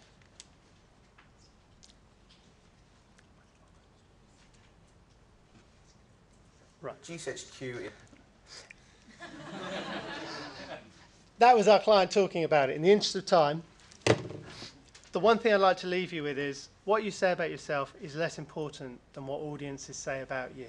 So the biggest thing to do is to get involved in that conversation, and good luck with it. Thank you, Frank. Thank you. Thank you, Frank. Now, if any of you happen to have watched New Tricks last night, you would have seen one of those hacker guys on there. So those jobs do exist on television as well as in real life. Frank, thank you for that. I think what's really, one of the real lessons for that, I think, for all of us is that it's so easy for us to fall into the trap of saying social media is just LinkedIn and Facebook and Twitter. It is actually all that other conversation. So we'd like to move on. The final two sessions before a break, we're going to have John Paul, if you'd come up. John Paul Caffrey, who's the founder and CEO of the Job Post, our host for the day, is just going to give us a bit of an explanation of what this crowdsourcing piece really is. And then we're going to have the host of our video live streaming, Sonia, will give a couple of minutes about that. And then we'll have our break. So if you can hold out another 15 or 20 minutes, great. If not, get out and come back in. All right, JP, over to you.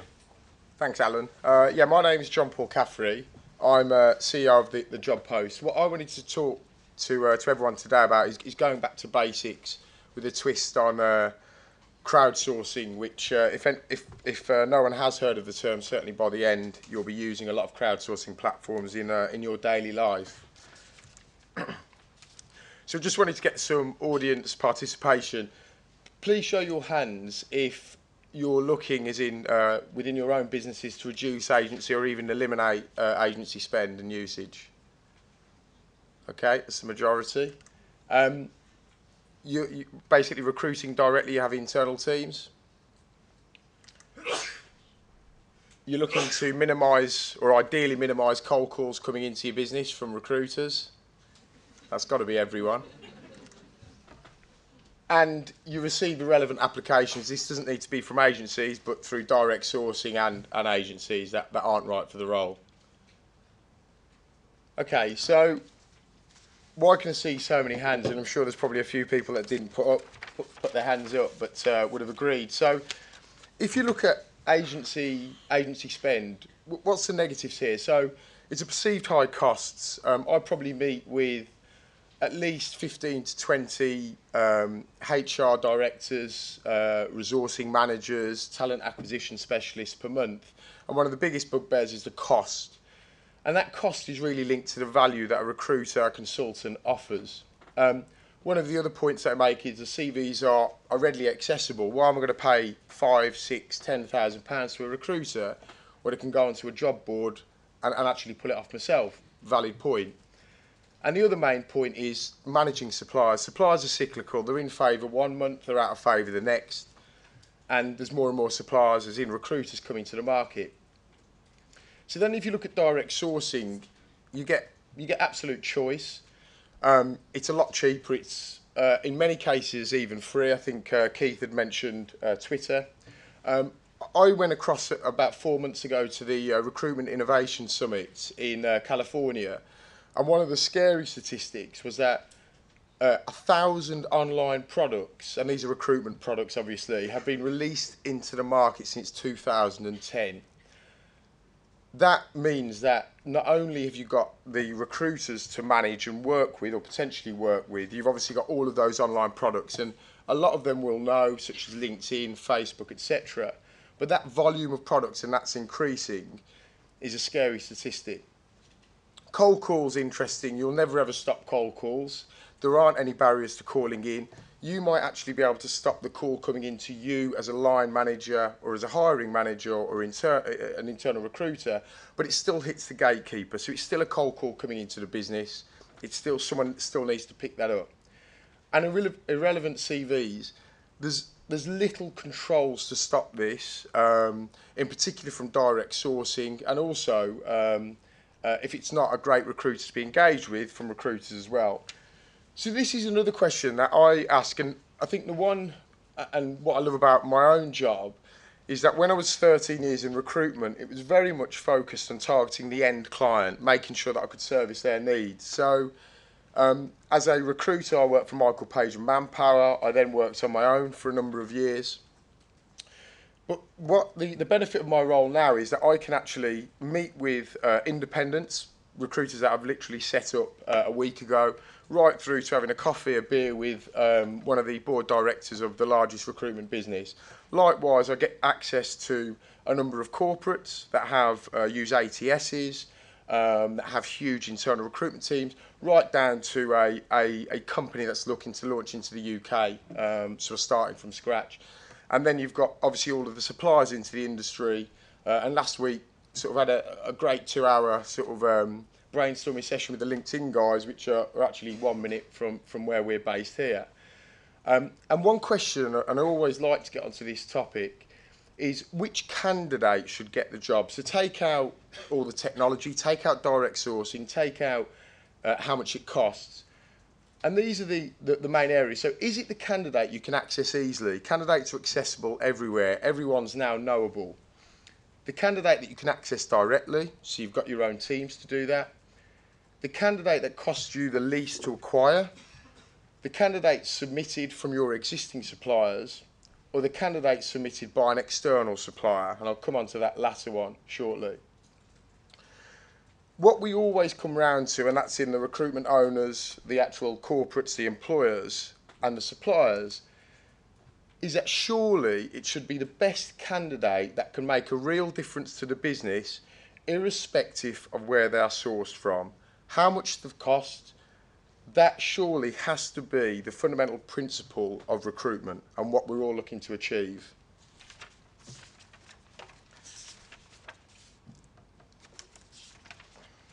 So, what's gone wrong in our industry? And when I talk about our industry, I'm talking about here the recruitment agency, the consultancy. Growth and technological development in the recruitment industry have created a chaotic level of competition to the extent that recruiters now spend more time marketing than they actually do spend filling roles and recruiting. And this is really interesting. The fundamental basis of why recruitment consultancies and agencies exist is to service clients by actually supplying them with good quality candidates, giving them access to their network, and actually giving them time to fill that vacancy. If I was to say that probably 3 days out of every 5 working days, obviously, a recruitment consultant spends his time marketing, and these are the delightful cold calls that you receive, they've only got less than half of their time to actually supply quality candidates to you. That's fundamentally wrong, and that is why there is a pushback, if that's the right term, on engaging with agencies. And actually it comes back to, what do they offer? They're charging me a lot of money, I can access the candidates anywhere, and I don't really feel that they're doing anything for me. So we need to get back to basics. If you look, and I think this came on the initial sort of video, facts video that we watched, 10 years ago there were less than 7,000 agencies. In some areas that reads at 4,000, but let's go with 7,000. There are currently 16,000 today, and that's in the current economic climate, so that's over doubled. There are too many to manage effectively. Again, I hear this every day, even from the SMEs that may have 100 or 200 employees, right through to the corporates. Too many to manage, and sometimes that includes preferred suppliers, whereby you hear that there's 280 on a preferred supplier list. I mean, how you can be preferred with that many is beyond me, but there you go. But then look at the positives. They did place over 600,000 candidates last year, and they do have a huge access to active and passive candidates. And that's those are two great things that consultants have. So, crowdsourcing, where does this all fit in? And this is why 3 years ago, the idea for forming this platform, it was all about making it easy for the recruiter and more accessible, and likewise for the employer. And the job post is essentially a crowdsourcing platform for recruiters. So crowdsourcing platforms we all know. I'm sure you recognise all of those logos there. They are all massively powerful in the consumer space. They haven't removed anything, so Wikipedia hasn't replaced a dictionary. And to use an example, Rightmove, if you advertise your house with an estate agent, the estate agent will put it in their nice window. They'll have people that will come in, they'll put it on their own website. But why do estate agents use Rightmove? Because they get maximum access to who they're looking for, and they also get choice. Access and choice is a reason that all of those platforms are phenomenally successful in the consumer space. So what I wanted to do is just show you a very short animation. It's about sort of 90 seconds, I think, in terms of the job post as a crowdsourcing platform and where we fit in from a recruitment point of view. Hopefully it works.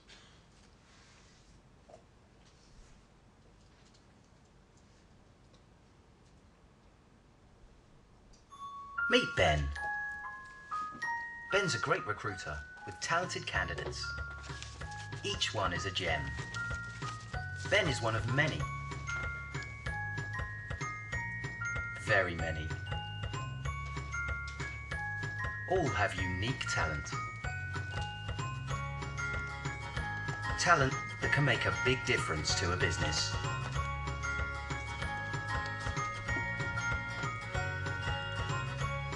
Say hi to Kate. Kate wants talented people so that her business can outshine the competition. She works with a handful of recruiters, hopeful of finding the best gems. But those gems could be anywhere in a large crowd, meaning Kate is likely to be missing the very best talent. Ben has the perfect gem for Kate, but it's not always easy to get noticed. It's a problem. How do you find the very best person for every job? This is the Job Post. It's a platform for recruiters, all recruiters. It identifies which recruiter can supply the best talent. Screened and approved for each vacancy posted, and it's fast. Now everyone is happy. Through one platform, with one contract, Kate can hire the best talent. Ben has made a placement, and a new relationship has been created. Well done, Kate. Well done, Ben. And well done, the Job Post.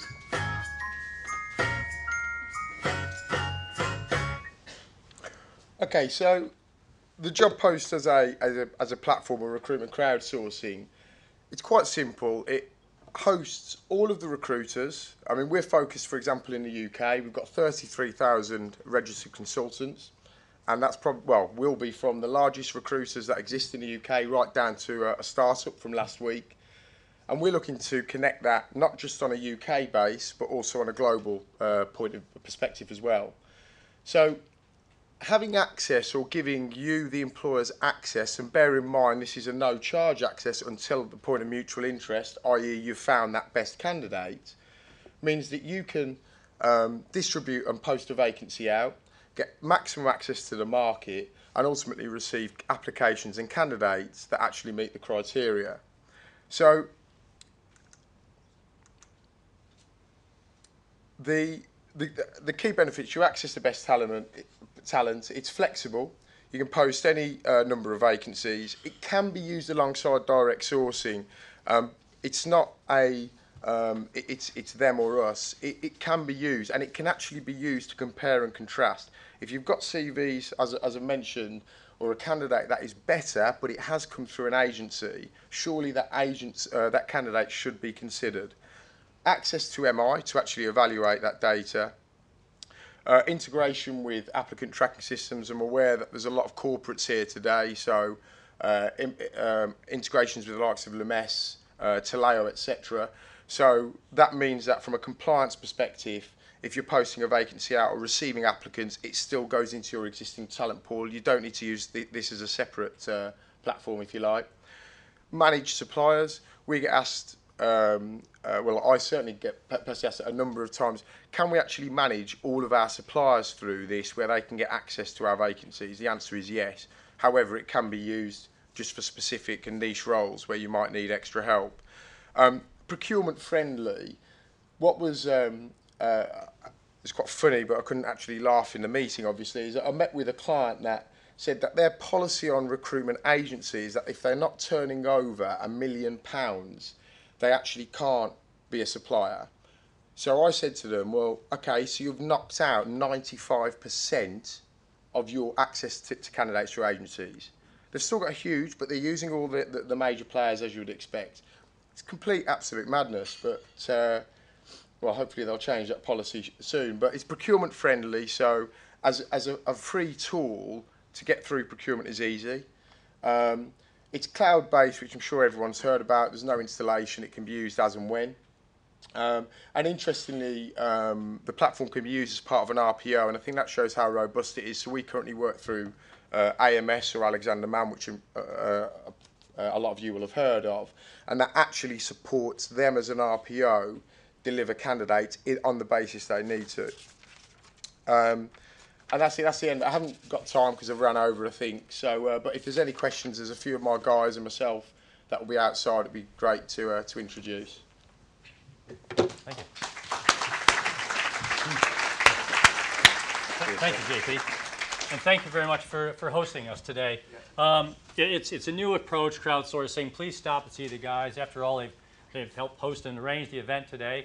The other person we're going to try and get a little bit of work from, Daniel, if you want to come up, is we've talked about video interviewing. Jennifer talked about using Skype.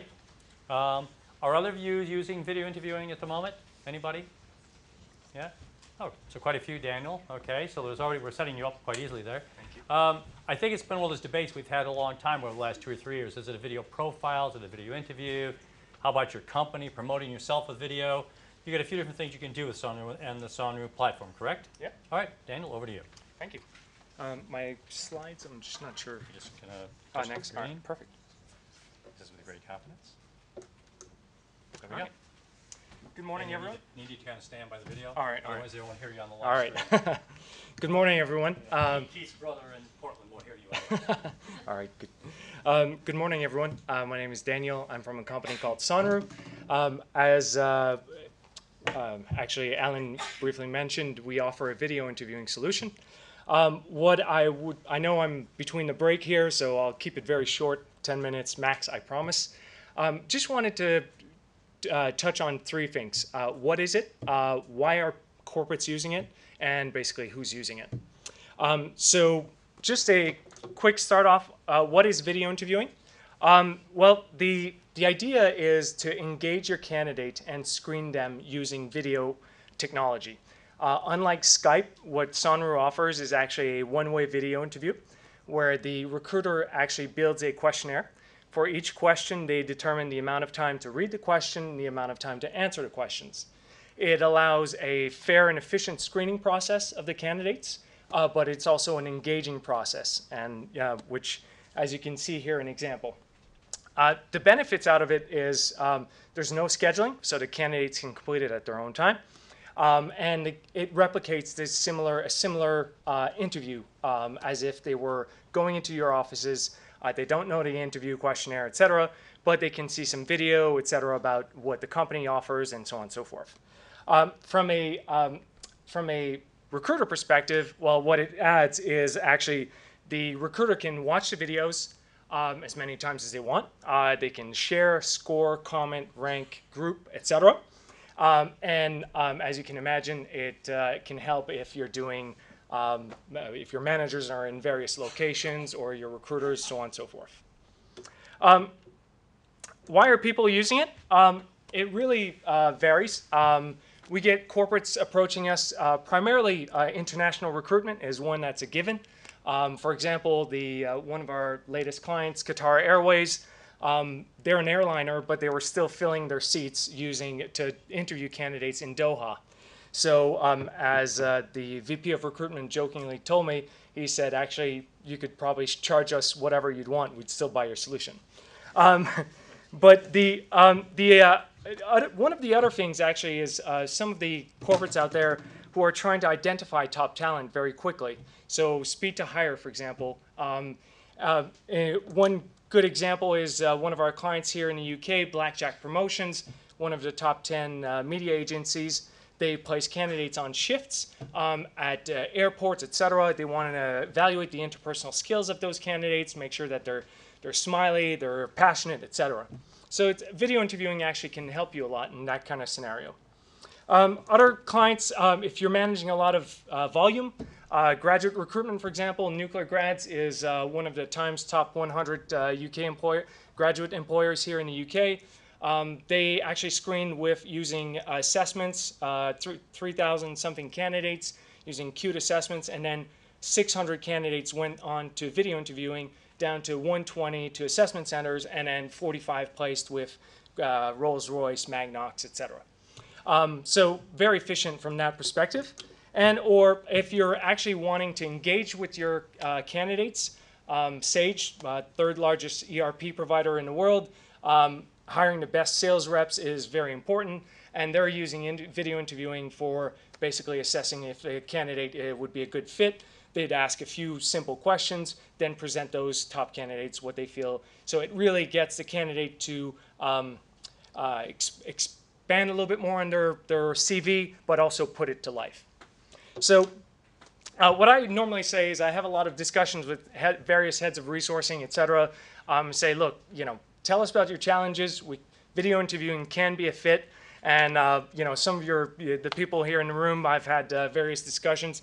Actually, Jackie from BA recently asked us about hiring cabin crew in Japanese or Korean. How can I assess language skills? So we came about showing how a demo of how that could work.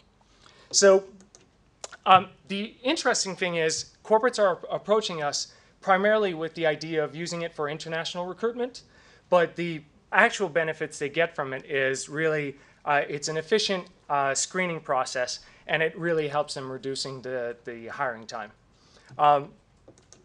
And in fact, this is from one of the surveys we did with our clients, is one of the key things why they keep on using Sonru is really because it helps them bring forward the best candidates.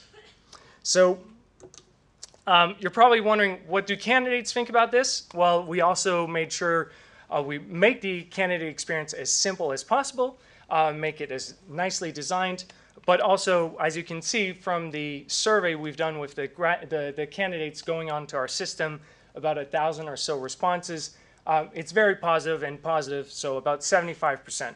Obviously, you always get a few people who would rather be on a face-to-face engagement, but especially when you're dealing with large volume, that may not be feasible.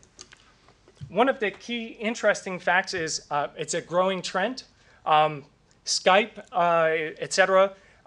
Aberdeen, the top research firm in this space, actually has identified that last year alone, 42% of interviews were completed over video. But also, what's the interesting thing is that candidates are twice as likely to find your corporation as a best of class in class if you use video interviewing. So finally, last thing, before coffee break, who's using Sonru? We have about 100 clients now already, various types of industries, whether it's in financial industry, hospitality, retail is starting to use it, pharma, etc. Always very engaging and interesting. If you're looking at doing innovative things, come drop by. Our team is around the corner. If you want a quick demo, Carol is here as well. Mark, our new head of client engagement, who's been using Sonru actually already for a few years previously, can also talk to you about the benefits he's seen using this kind of technology. Thank you, Daniel. Thank you, Daniel. So, Daniel, one question. Did you get your job by interviewing with Sonru Video? No, but actually I've hired about 4 people so far using video interviewing, and I actually appreciate it because our headquarters is in Ireland, so I don't necessarily have to fly back to interview the candidates. So, pretty useful. I like it. Good. Use your own tool. Brilliant. Thank you very much. Thank you, everybody, for sitting through the first half. Remember, we have about a 20-minute break now. Let's not forget that before you go for today, you're going to have a chance to win a bottle here and go to the job post table, and you can enter the little large bottle. See you back in 20 minutes. Thank you. It's always tough for Richard, the guy who's right after the break, thinking, is anybody going to come back? you know, or did they just come for the free coffee and they're going home? So fortunately, they did come back, Richard. We heard about LinkedIn pretty much in every presentation this morning. Now we're going to hear it straight from the horse's mouth, we think, how to actually use LinkedIn effectively in recruiting. We're not going to talk about things like share prices, though, right? No. No? Okay, because we've had the Facebook share price discussed already, so we thought, you know, we could keep equal opportunity. Yeah, no, we'll stay away. We'll stay away from that. All right. If you have questions, you can wave at Richard. He'll probably, you know, be disrupted, or we'll try and get a few in at the end. Basically, and then we're going to have a presentation from Even Base, that's going to be talking about some strategies, and then we'll get to have a Sarnie or two. And we'll also have a panel discussion. And before we have the panel discussion, I actually have here the lucky winner of the bottle of champagne. So somebody's already won one, but don't forget, stop at the job post table and enter for the Magnum. You don't want the little bottle, you want the big bottle. Anyway, Richard, over to you. Okay. Thank you, guys. I'm used to walking around a lot, and I have to stay. I've been under strict instructions to stay put, so apologies if I move away. My name is Richard Ward. I'm a relationship manager at LinkedIn, so I look after a pool of accounts on our enterprise account level. And really, my preference is this is as interactive as possible for you guys. So if you don't like the content I'm sharing, or you want to move in a different direction, I'm not precious at all about what I'm about to show you, so ask away. The more questions I receive, the happier I am, really. So goal from me today is to talk about best practice for you guys on how to leverage LinkedIn for recruitment. So where we're at, just touch on membership. We're at 175 million members globally, still growing at 2 new sign-ups every second. So that stat has been out there for a while now, and it's pretty mind-blowing at times that that's consistent. Our goal is 640 million, and our opportunity is 3.3 billion. So that gives you a sense of where we're at and where we're going. For the UK, which is probably more relevant for today, we've just hit 10 million. So some of you may have seen our blog article or some news feeds around that. And that works out at about 4 out of every 5 professionals in the UK are on LinkedIn now. And that's a ComScore-led stat. Where we focus as a business is around making our members more productive and more successful. So if we get that right, that's our core focus, then we have an engaged network and a platform to leverage, and then we're able to run businesses such as what we currently call hiring solutions, and that's the recruitment focused industry. We base our business step away from recruitment for just a second, and we base our business on 3 core pillars. The first one being identity. So this is really about your professional brand, your identity on LinkedIn, how you connect with people, how you're found, how discoverable are you. Think of things like you're putting keywords into a website to get to the top of Google. You want to be thinking along similar lines for your profile on LinkedIn. And then we're driving an area called insights. We have a huge amount of data through our site, and how can we bring you insightful information. So a most recent example of that would be LinkedIn Today, which is when you log into your homepage and you see 3 main articles being shared with you.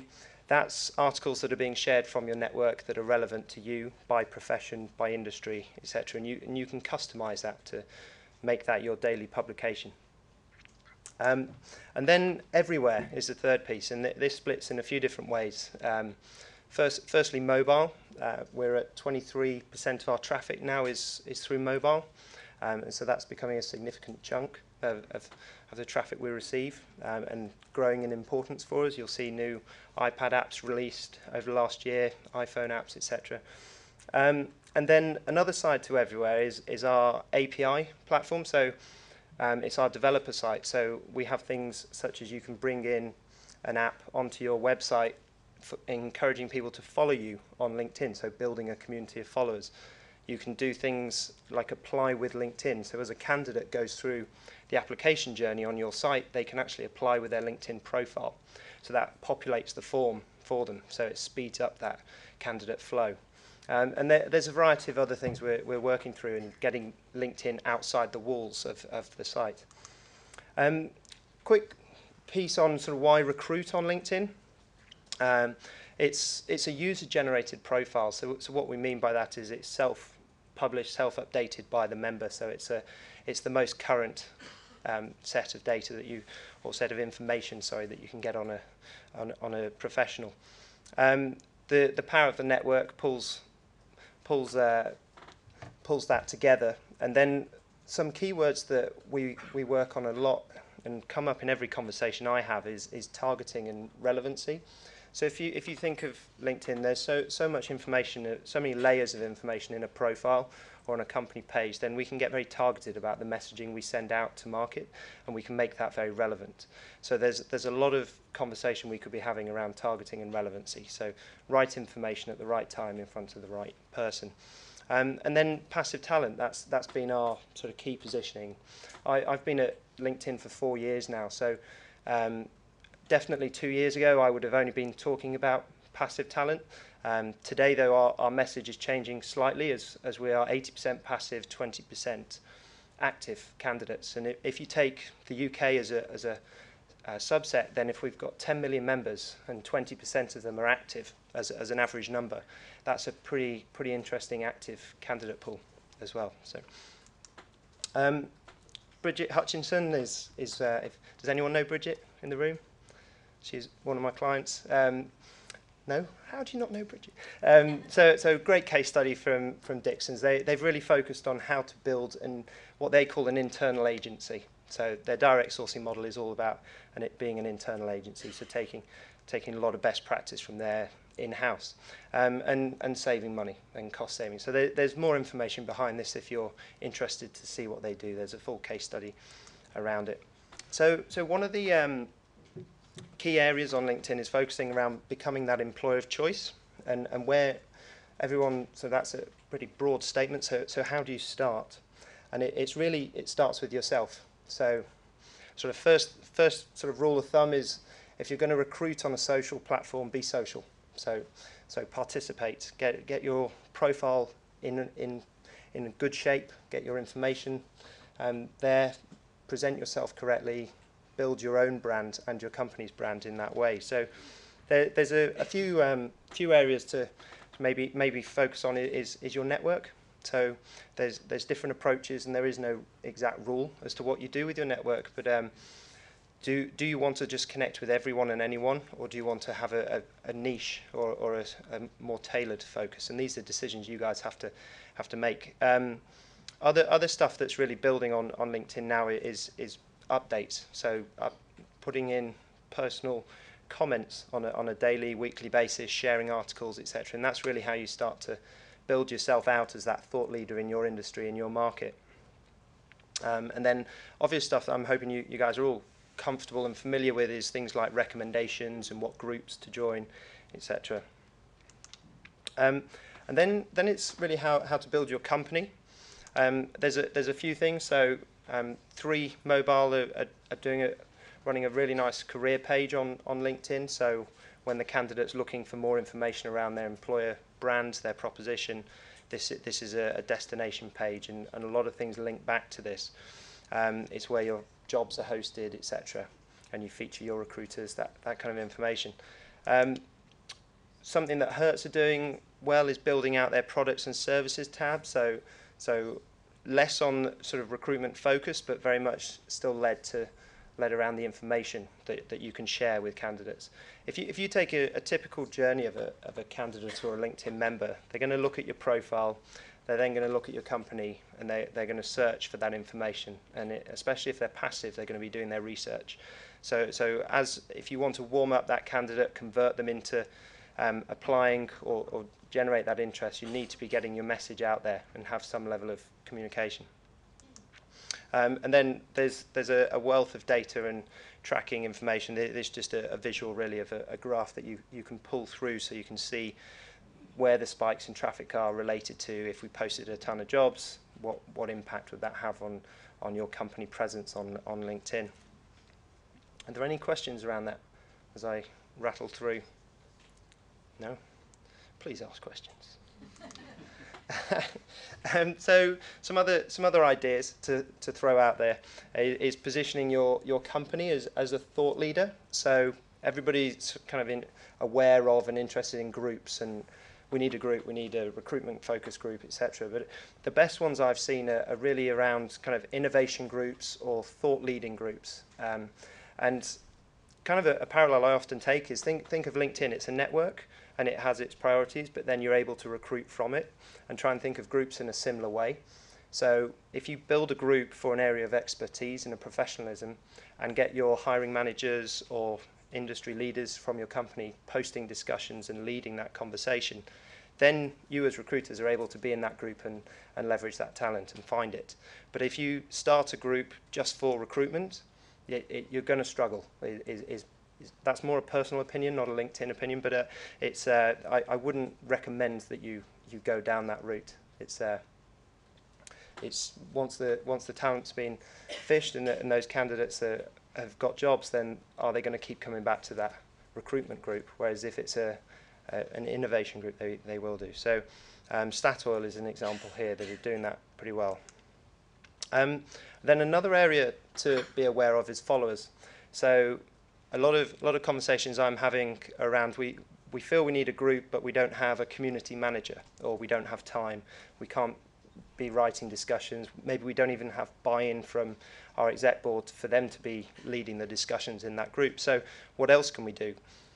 Followers is an area where members can lightly attach themselves to your company and start following you, and then they receive updates on your jobs, on your posts as you're sharing articles through your blog, etc. So new roles coming in, people changing, movements. So people are just really lightly attaching themselves to your company and then following you through that way. And they're also members we're hearing like this because they're not receiving a kind of badge on their profile. So when you join a group, that pulls a logo onto your profile so people can see that you're now following or part of group X.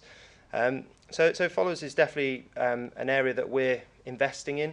You're going to be able to start taking, so in this example for Saudi Aramco, 30,000 followers, we're going to start to be able to slice that audience up and take more targeted and relevant messaging through to specific audiences of followers. So they're people that are interested, engaged in your company, and then we can start pushing relevant content through to them. Here's just an example of KLM and how they're posting company updates that aren't recruitment focused. Remember, I'd say maybe 1 in 5 or 1 in 10 company updates should be around recruitment, and the rest is around bringing that added value. So looking at your employees and their networks, so a really simple tip. So who's posting jobs on LinkedIn? Give me a sense. Okay, good. And who's sharing jobs on LinkedIn? Excellent. You're ahead, so I'm telling you what you already know. So sorry, but this is, for those that aren't aware, this is a very simple way of just virally pushing your jobs out to your network and further. So once you click that share button, you get this option here. So you share with your LinkedIn network. That's first. So if you've seen these comments coming through, I'm hiring, that's what people are doing. You can then share into Facebook, into Twitter. We allow you to share into Twitter still, and then you can share into groups and forward on to individuals. So the last one's probably the one that gets missed and can possibly have the most impact. So forwarding to individuals, this is where you want to be selecting that box, sharing with the hiring manager and their team or any professionals in that market, and then customize the message to your hiring manager. A couple of things it does: it lets them know that you're active on their role, but it's also really getting that message into them that they have the network that is relevant to that role, so they need to be sharing it and asking their community to share that role again. So just pushing that out. So as recruiters, we may not have as targeted a network as the hiring manager.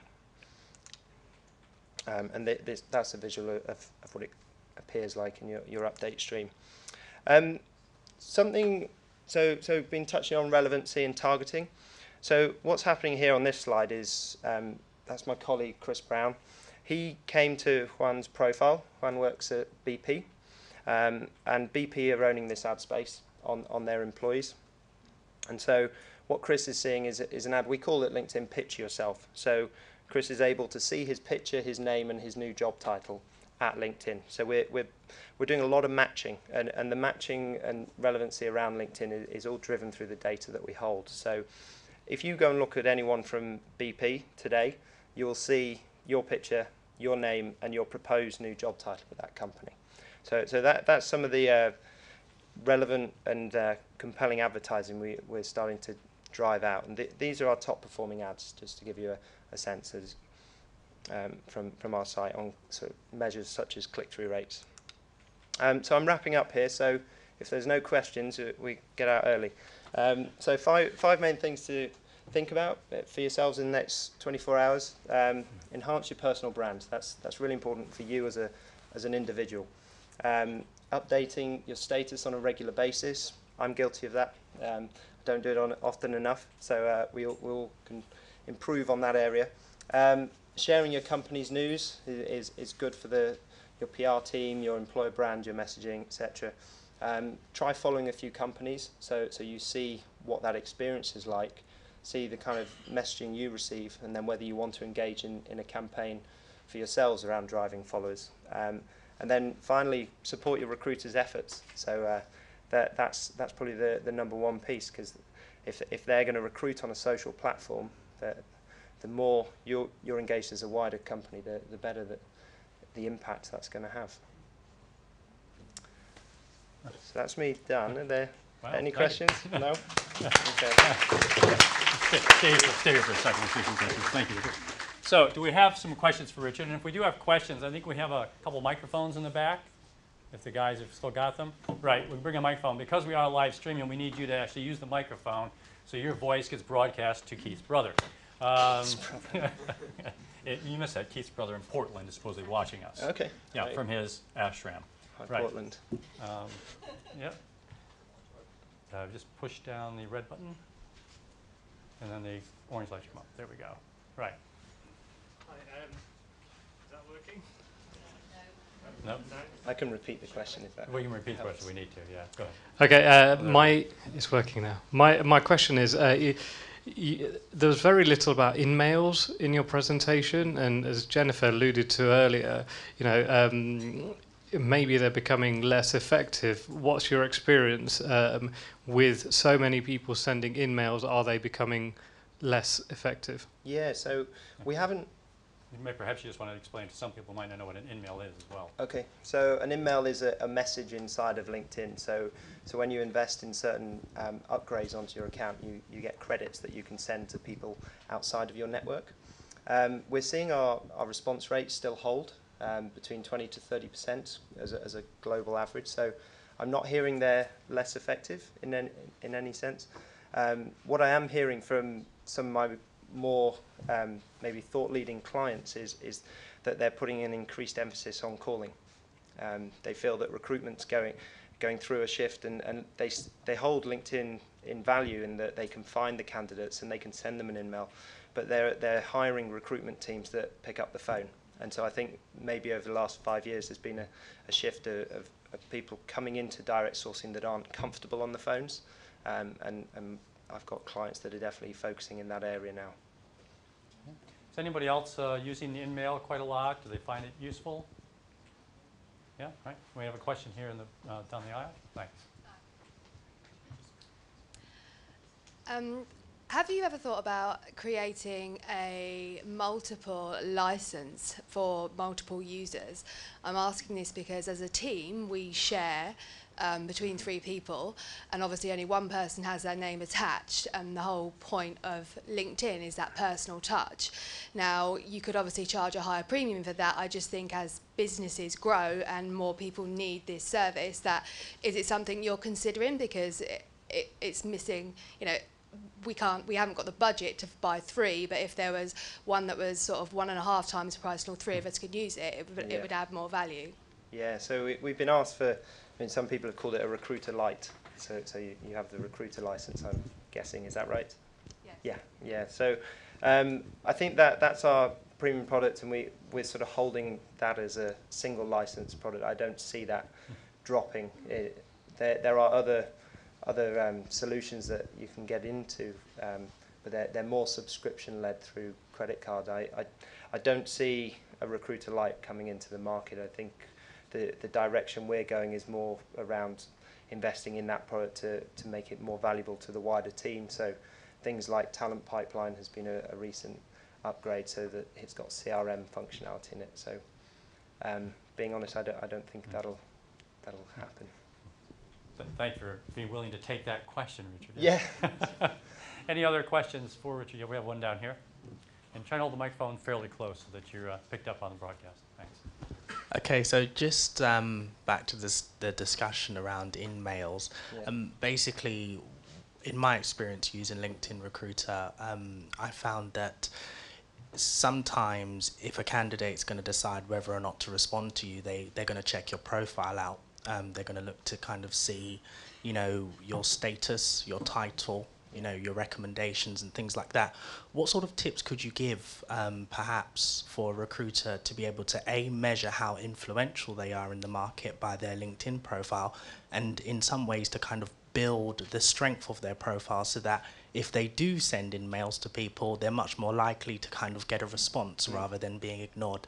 Yeah, so there's a newish area on LinkedIn called Skills, so you can start to add skills onto your profile, and then rolling out at the moment is something called endorsements, where I can come to your profile and endorse you for that skill that's on your page, or I can actually add a skill and endorse you. So really it's more of a kind of, I suppose, a way of tagging your profile versus putting recommendations on. So recommendations is you asking me to spend time writing a paragraph about you. So whereas if we work on the sort of skills, you're an expert in Java recruitment or whatever that may be, and then people start to endorse you, that's a great way to get that message through to the candidate. I'd also look at putting keywords into your profile of areas you're recruiting, and then if you're going to go on an in-mail focus and start messaging out into LinkedIn for a specific industry sector, then make that your latest update. Just those sort of tactics, join some groups, that sort of thing. So when that candidate looks at your profile, they relate to the conversation you're sharing. So. And add some things that are more than just the words that show your expertise. So if you've done a presentation recently, you know, put the PowerPoint up. If you've done a video, you know, because it's more about, it's not just words. You know, we're on a very visual social thing. You've got a lot of opportunities to add more content about you if you really want to be perceived as that expert. Okay. Time for one more question. Jennifer? Yep. More comment. It kind of goes back to, I have a loud voice, so I could probably just scream it, but it goes back to marketing yourself. So everything's about marketing these days. But when a lot of our more junior recruiters in a market have started using InMails and the LinkedIn recruiter account, we've gone so far as to say and get approval to kind of change your title if only for LinkedIn usage, because we have seen an uptake in InMail acceptance if the person has a more senior based title, and it makes sense. So if somebody has a talent acquisition specialist title, say in Romania, I'd say, you know what, you're the only one there. You're head of recruitment or head of talent acquisition for Romania. And guess what? Spike right there in the amount of, you do have to get approvals of that nature, but I'm always happy to have the conversation with the HR director around that because it makes such a difference for them. Just on that just reminded me of one other tactical tip is when you send out an email, you choose the subject of that, and most people choose career opportunity, and we expertise request is. Did you talk about that earlier today? No, that's so always you're nodding. I recommend they put. Yeah, so our research showed that gets a far higher response rate. So put in expertise request. That's a lot more in line with a networking platform. So. Brilliant, thank you. Well, thank you very much, Richard. Okay, great, thank you. And thank you for the questions. We know we're going to have a really star recruiter over here, and you'll be speaking next time because of how well you've done. Right, Dan's going to come up and talk to us a little bit about some things we might be thinking about for strategy. That and a few other things. A few other things, okay. Dan, you probably might have run across a variety of roles from even base, but also running MD of Broadbean. So yep. We're going to not talk about Broadbean, we're going to talk about strategy. Perfect. Perfect, great, thanks, Dan. In part. Thanks. So, good morning, everyone, or just about good afternoon. My name's Dan Martin, and I'm the Managing Director of Broadbean Technology. I firstly wanted to tell off Richard, because he did promise me that he was going to make some either major faux pas or fall off on the stage or do something to make me look a little bit better in my presentation. So you owe me a beer. What I wanted to talk to you all about today, that there's not a single person in this room that isn't in some form engaged in digital recruitment. We're all either acting as principal in digital recruitment, or we use it on a daily, regular basis to find talent, to find the people that we're looking to fill the roles that we're looking for. I don't think, from my perspective, there's any market segment in the wider economy that is prone to so much flux and change as the digital recruitment market. The stuff that Rich has just been talking about, if you dial back 5 years ago, very little of that was available, very little of that was relevant to the way that we all went about our jobs. You see a sea change in technology and a sea change in channels on an annual, biannual basis, and I think we're in a pretty unique place in this market in that regard. So what I wanted to talk about was, from our position in the market, some of the trends that we see impacting the recruitment marketing digital marketplace, and then start to explore some of the ramifications of those changes, some of the ramifications of those trends in terms of how we all then conduct our day-to-day work. And I wanted just to then start to talk about some of the hints and tips that we would recommend you use when engaging with tools like LinkedIn, when engaging with other social media platforms that are now available to you. In order to provide some context, and I don't know who in this room knows too much about Broadbean, so to provide a bit of context to the talk that I'm about to give, I just wanted to give a really quick 1-minute overview of who we are and what we do. We are the global leader, we like to talk of ourselves as the global leader, in job advert distribution and wider candidate sourcing technology. Any new channel that emerges, any new technology that's available to you, we will endeavour to provide enabling technology to help you use it in a more efficient manner, to help you use it in an aggregated way with the other tools and the other channels that you use. We've now got over 35,000 users in 65 countries around the world. We have offices now in London, in California, in Sydney, in Frankfurt, in Paris, and in Amsterdam. And we actually count amongst our clients, as well as many of the world's leading corporate clients, over 75% of the top 250 recruitment agencies in the UK. We post over 60% of all job adverts that are posted online in the UK in any given month originate in our system. What that means is, in terms of responses that we track back, we see around 4 million candidate responses, all source tracked, every single month. So we have pretty good visibility about which channels work and which channels don't. And in our newer areas of wider candidate sourcing, we now see in excess of 1 million candidate searches, so CV database searches, LinkedIn searches, wider web searches every single month, all carried out from within our system.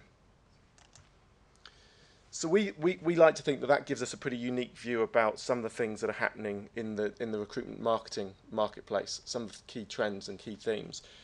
And I wanted to look at two particular prevailing wisdoms, if you like, that I often hear talked about in and around, on the one hand, the impending death or decline of the job board, and then on the other hand, the inexorable and clearly linked rise of social media and professional media as an alternative to job boards for recruitment. Because of our legacy background as a multi-posting business, we have a really strong presence in the posting adverts to job boards. So any small change, any small decline in the usage of job boards, we see pretty early. We see it probably before the job boards see it themselves, because we see it at an aggregated level. And for me, this is a myth. I'm not saying that one day the job boards won't start to suffer as other technologies become more prevalent. But what I am saying is I can't see a time in the near future where they won't play an active part in all of our strategies. People talk about wanting to replace job boards, but there are very few people that have really done it and really made a success of taking them out of the mix completely. From a Broadbean perspective, this is a graph that just shows the trend in adverts that we post on a monthly basis out to the job boards. There was a definite decline in 2008, 2009, but that was economy, that wasn't job board performance. And since that point, from the beginning of 2010, there's been a constant and consistent increase in the volumes of job adverts that we're posting to the major job boards. Again, this is an aggregated level, and we post around 200 to 220,000 unique jobs every single month, which when aggregated up by the number of job boards we post to gets us into the millions. But we're seeing that trend continue, and we're seeing that trend continue even in a continuing difficult economic environment. Adverts is one thing, candidate response obviously is a completely different. But there again, we're seeing a growth in response rates and a growth in absolute responses that mirrors and actually exceeds the number of adverts that are being posted to those job sites. If you want active candidates, LinkedIn is doing a great job at turning a passive candidate base into an increasingly active one. But right now, if you want active candidates, you can certainly get a very high volume of those from the major job boards. And we saw in January of last year over 4 million responses in 1 month for the first time. And you can see that the number is hovering around that 4 million mark on a regular basis. So we don't see it. We don't see a dip in performance when you look at the job boards. We're a multi-posting system at our heart. As part of that, people use us to post to multiple channels. So this probably isn't a completely fair representation of the market as a whole. But what we see over time is people are posting to more job boards, not less. And if I took from our client base, if I looked at the corporate clients amongst our client base, and again, they number some of the biggest companies in the world, this curve would be steeper than the curve that I'm showing on the graph behind me. People are getting cleverer in how they use job boards. People are using aggregation sites, which we would broadly lump in with the job boards, in a much more proactive way. They're using niche boards in a much more proactive way. So again, the trend in terms of absolute usage of boards is ticking up, it's not ticking down. So we think that, and I've given this presentation to a group of job boards on a couple of occasions recently, and they're always quite relieved to see the upward nature of these curves. But we don't see any impending replacement of the boards as a key part of the overall advertising mix.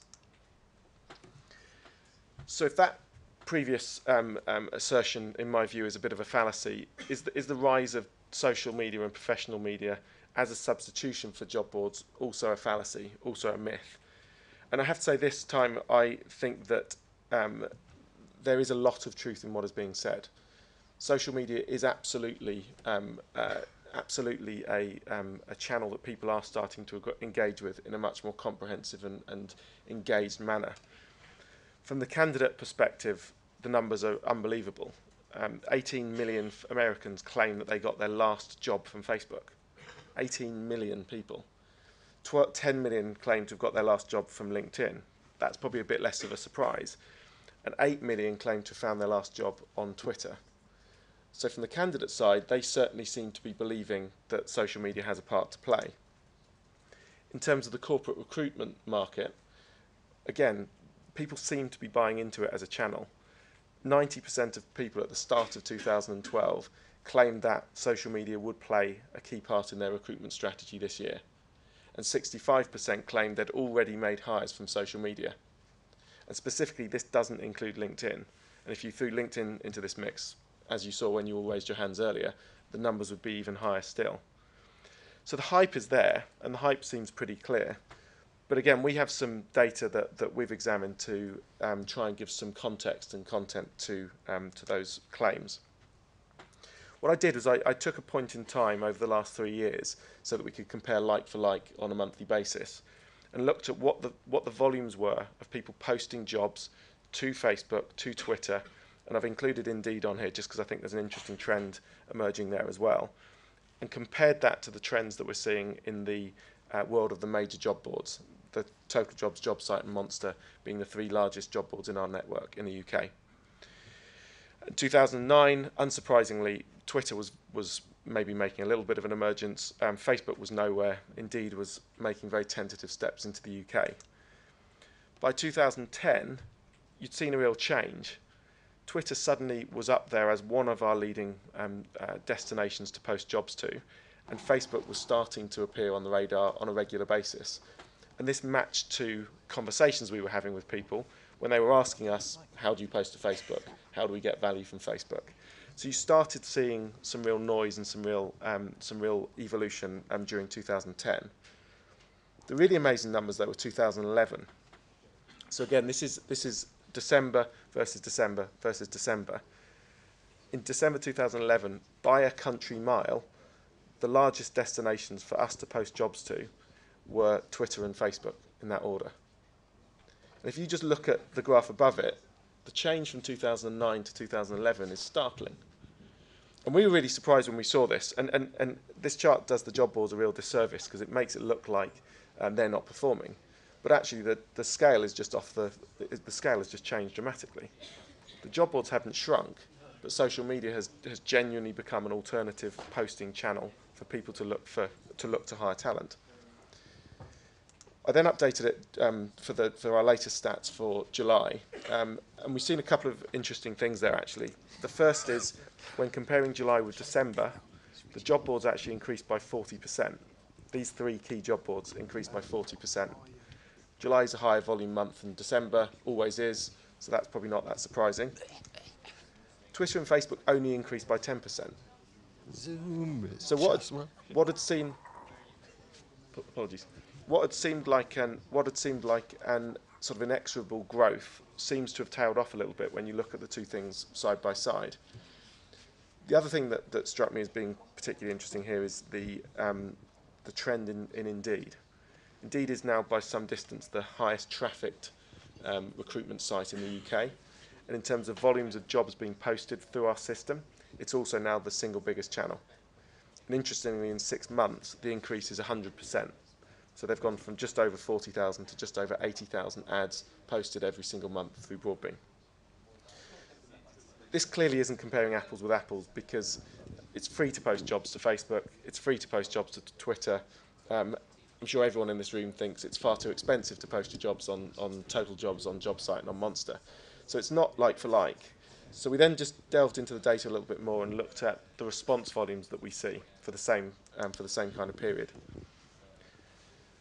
And again, this really surprised me. If you look at just the 1 year, and the 1 year when most of the growth was happening, the amount of responses, and I've indexed this deliberately so as not to give you the absolute numbers, the growth in response volumes from Facebook during the course of the year was 11 times.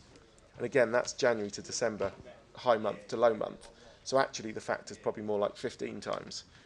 Twitter was maybe not quite as dramatic, but was 6 times more responses in December than we received in January. We've updated this for the first part of 2012, and again it's quite interesting. What had seemed like an inexorable, unwavering growth has just sort of tailed off a little bit, and we don't actually have an answer as to why this is happening, why that growth hasn't continued on in the last 6 months. But our assertion at the moment is that 2011 was all about everybody getting everything out onto social media. It was a fad a little bit. People felt they had to post their jobs to Facebook. They had to post the jobs to Twitter. And the response just followed the volume of ads. In the first half of 2012, I think people are being a bit more discerning about what they post onto social media. And the people that were getting nothing from it have probably stopped using it in the same volume that they were before. And again, responses have tailed off accordingly. But again, the interesting curve on there for me is Indeed. So anyone that isn't thinking about Indeed and isn't factoring it into their mix, I think probably needs to start thinking about it a little bit more closely. So those are some of the trends that we see happening in the market. So what does all of that mean for the direct recruiter? What does it mean for you guys? For me, on the one hand, it's quite an interesting. There's quite an interesting conundrum for me here. On the one hand, there's never been so much data and so much information about, relevant information and data about people you might want to hire out in the marketplace. That's a good thing. There's opportunity there for you. On the other hand, the mix of channels that you need to be experts in, the mix of channels you need to be engaging with, it's becoming more fragmented, not less. It's becoming more complicated, not less. And I see that as a real kind of conundrum for people. On the one hand, rightly, you want to engage with the channels that are available to you. On the other hand, what you don't want to do is become spread so thinly that you just don't do anything properly. So what I wanted just to come on to a little bit was talk about some of the social media channels that we think you can get more from than you probably are at the moment. The first one of those is Facebook. There probably isn't anybody here whose company isn't in some form represented on Facebook, will have a company Facebook page of some kind. The more forward-thinking of you will probably have Facebook career pages. You'll have information about working for your company. You'll have a stream of the jobs that you have live at any one time. But it's a very rare company for me that would honestly be able to look at their Facebook page and say they're doing it justice. Again, for me, a lot of the last year and a half has been about ticking a box. It's been about putting something on Facebook because you need to put something on Facebook. But the opportunities are enormous because millions of people, not only are they accessing Facebook on a daily basis, there are millions of people a lot younger than me and a lot younger than most of us who do everything within Facebook. I was actually chatting to my uncle's step-uncle's daughter. Step-uncle? No, uncle-in-law's daughter. No, that's sister-in-law. Ignore my lack of ability to think what my family member was. But this girl was 17 years old. She doesn't have email. She doesn't have an email account anywhere. Her sole online communication tool is Facebook. Everyone messages in Facebook. They do everything in Facebook. So if people are engaging, doing all of their online engagement in that environment, you've got to be in there and you've got to do yourself justice.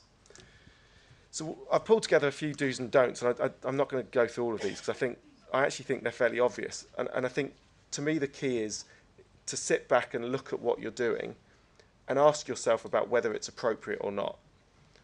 Are you engaging in that environment in the right manner or not? And I think for me that there's a few key things that we should all be trying to do. One is understand the medium and engage according to the medium. So that Facebook needs to be interactive. You need to be engaging with it regularly.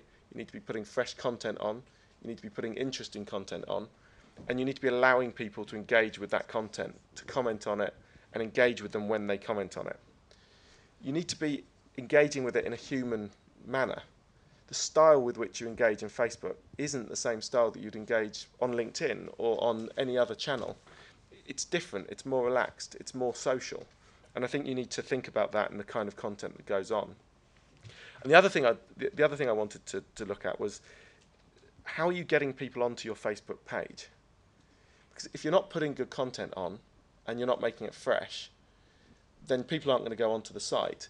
But even if you do that, okay, yes, there's the virality of likes and all of those things, but you need to think about if you want it to become a genuine channel to recruit from, get people onto the site.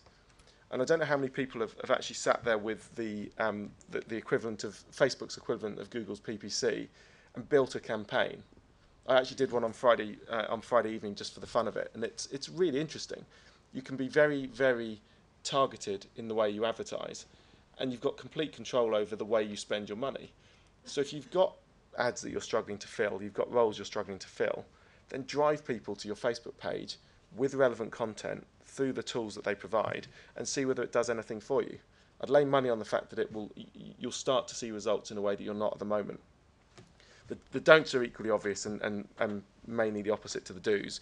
But my one point there would be, don't assume that posting a job to Facebook means you've got a Facebook strategy, because you haven't.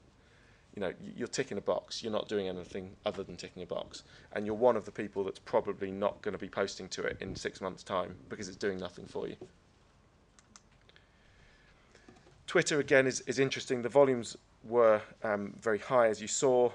If I hadn't indexed the chart in terms of responses, what you'd have actually seen is that Twitter delivers far more responses than Facebook right now. People are actually following brands like yours, strong corporate brands, on Twitter. People are following individual role types that they're interested in and content that they're interested in. And if a job ticks that box, then people are actually clicking on that and applying for that job.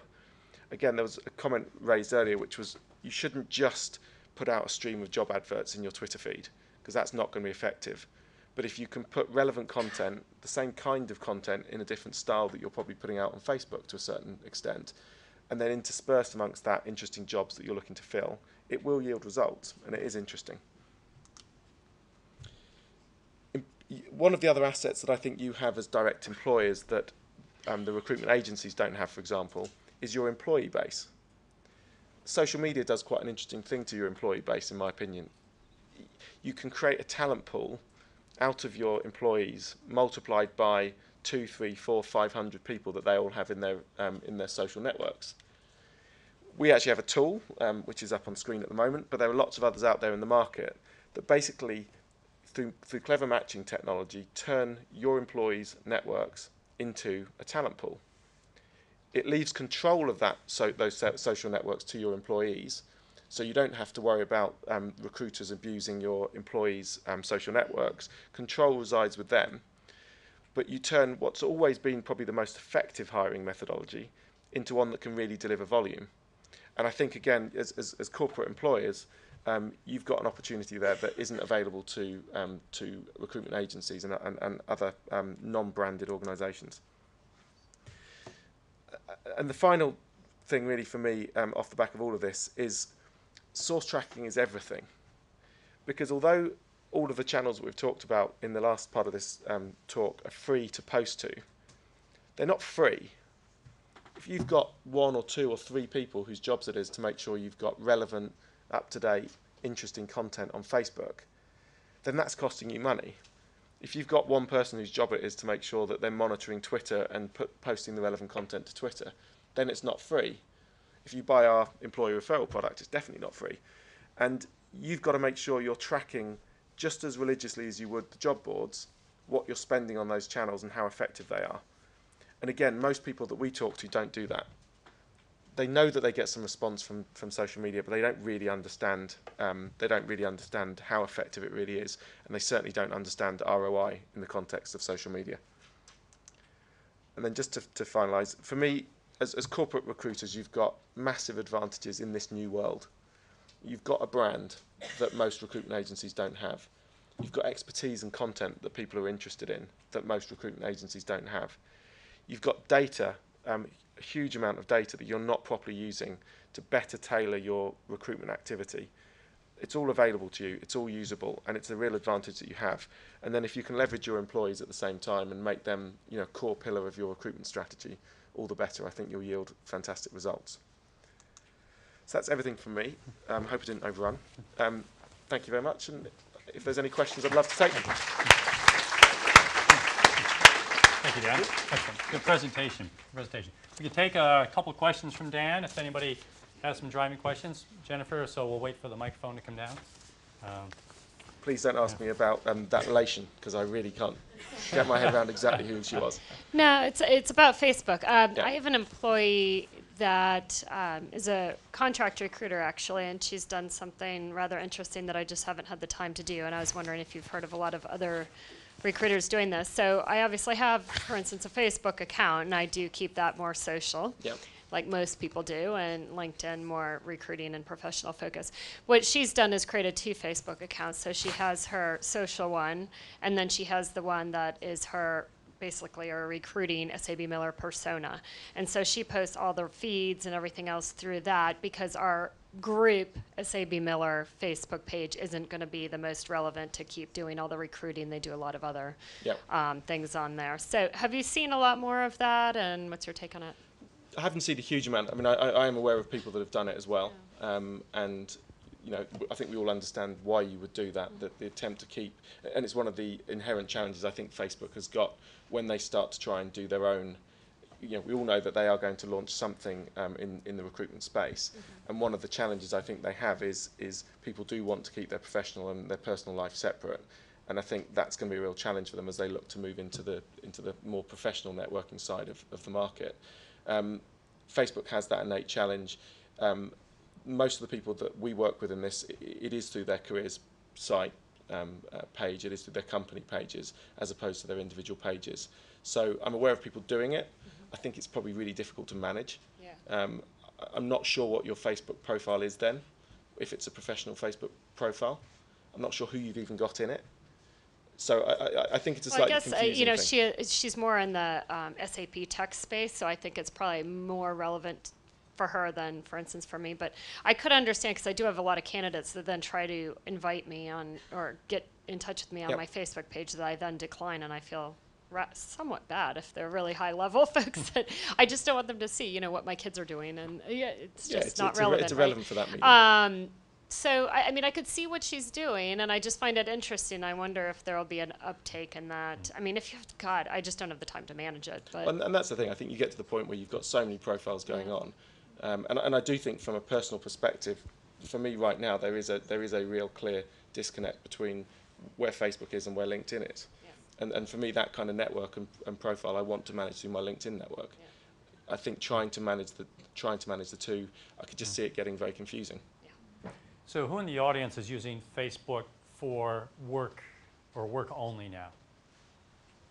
Head back, right? I only use it for work only. Matt, you don't use it for personal stuff?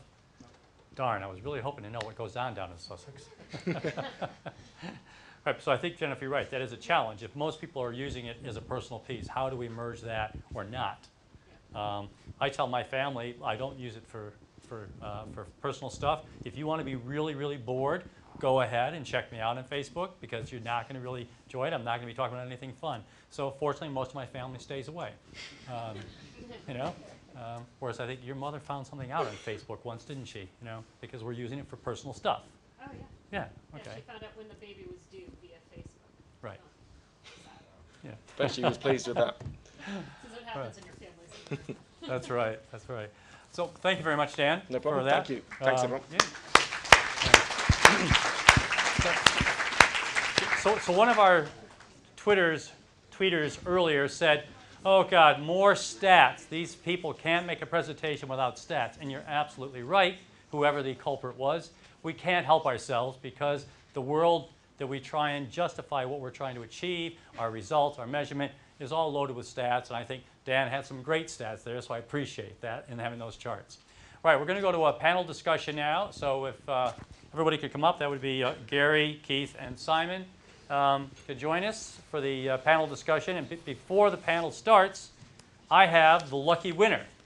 We said there was someone who was going to win a bottle of Dom Perignon. So would, ta-da, Simon Scott of British Airways be in the room? Darn, he's here.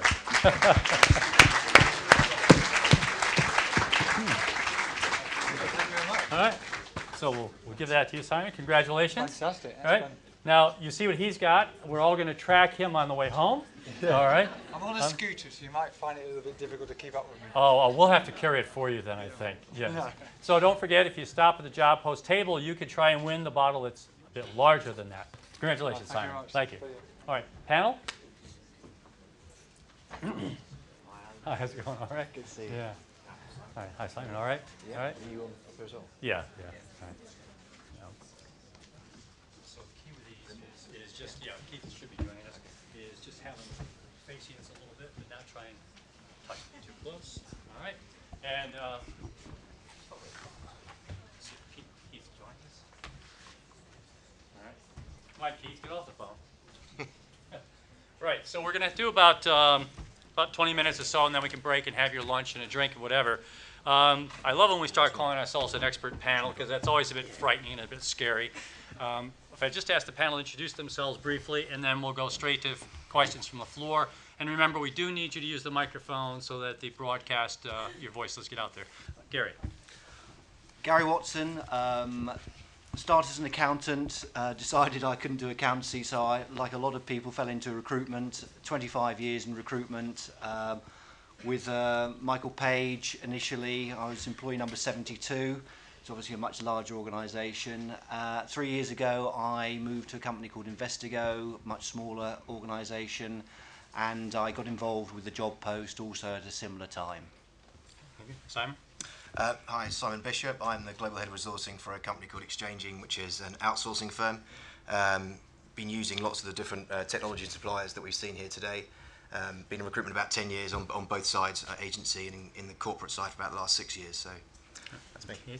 So I introduced myself earlier on, but actually I've just posted Jennifer's candidate that was going down to Brazil and actually made a huge placement fee on it. Right, and I'm Alan Whitford. You've heard me from the chair, and I've actually spent the last 25 years or so in recruitment, working with technology. I run a website called rchero.com, which is an information portal, and I just do strategy around the whole HR recruitment space. So, who's got a burning question from this morning's sessions that they want to lead off with? Anybody willing to jump into the fray? Yep, got one right there. Great, thank you. Yeah, I'd be interested in your thoughts, and Jennifer, probably your thoughts as well, really. I am an in-house recruiter for a global company, and our sort of social media is very much global. What are your thoughts on how successful that is against, our recruiters very much focus regionally, so should we have more regionally focused sort of social media, or are we okay with a global policy? Who's your audience? Actuaries.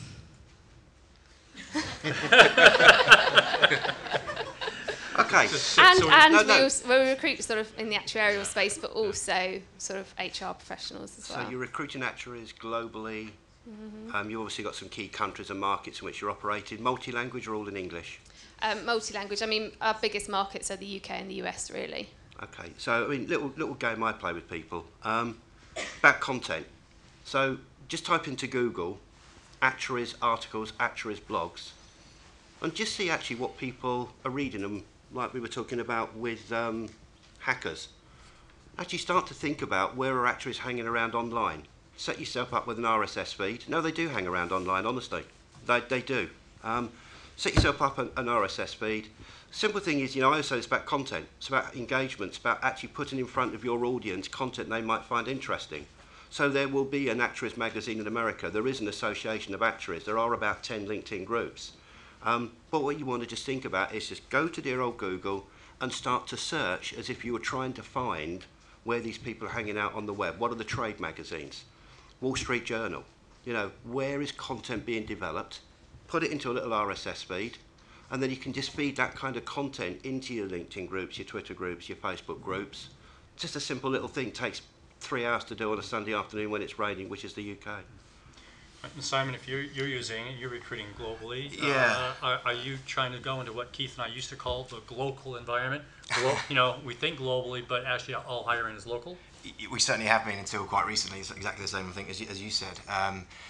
Everyone started to use all this social media on a local basis, and now we're really, for the majority of this year, we've been trying quite hard to pull that together. And I think what we've been doing, it's partly what you said, Keith, but it's also what some of the presentations said. It's about linking it not just into what recruitment wants to use social media for, it's what the company wants to use it for too. So really starting sort of global debates. I mean, the outsourcing market is very globalised anyway, so the debates don't really apply locally, even though the recruitment might apply locally. So it's bringing those two things together and making it more than just a recruitment conversation. If I can just add, I think if I can answer the question, addressing it first of all with actuarial recruitment, it's a highly, as I'm sure you know, highly specialist area, and teasing actuaries out onto the market is quite an art in itself. Frankly, I'm not sure that any social media is right for actuaries.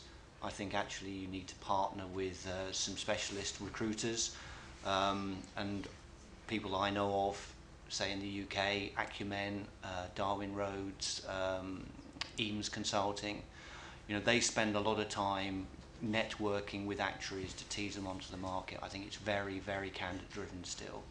The HR community, I think, is still fundamentally a locally driven market, and I suspect you should align your recruitment locally with the relevant media. Does that help? Yeah, okay. Another question or a comment? Oh, Jennifer's dying to make a comment, I think, about using agencies. I can see that. Yeah, I disagree with you. That's okay. Well, what a surprise. No, because I get your point, but I got that. That's wait, we'll give you the mic. Yeah. I got that same comment when I first started doing that at SAB Miller from lawyers, right? They said, well, there's no way you're ever going to get a lawyer on LinkedIn or any of those, and I didn't use Facebook or Twitter or anything for them. But I completely disagree. I filled their job from LinkedIn. So I just, you know, I understand your point in that, but we're really generalizing. And you may not find that exact actuary, perhaps, on LinkedIn, but maybe you'll know someone that knows someone that knows someone that refers you to that actuary, or that gives you tips about where they are, to Keith's point, where they do hang out, what are they doing, what professional affiliation groups are they involved in. I mean, everybody's involved in some kind of a group or publication, and I do post to specialist publications where it merits it, and I did do that with the lawyers.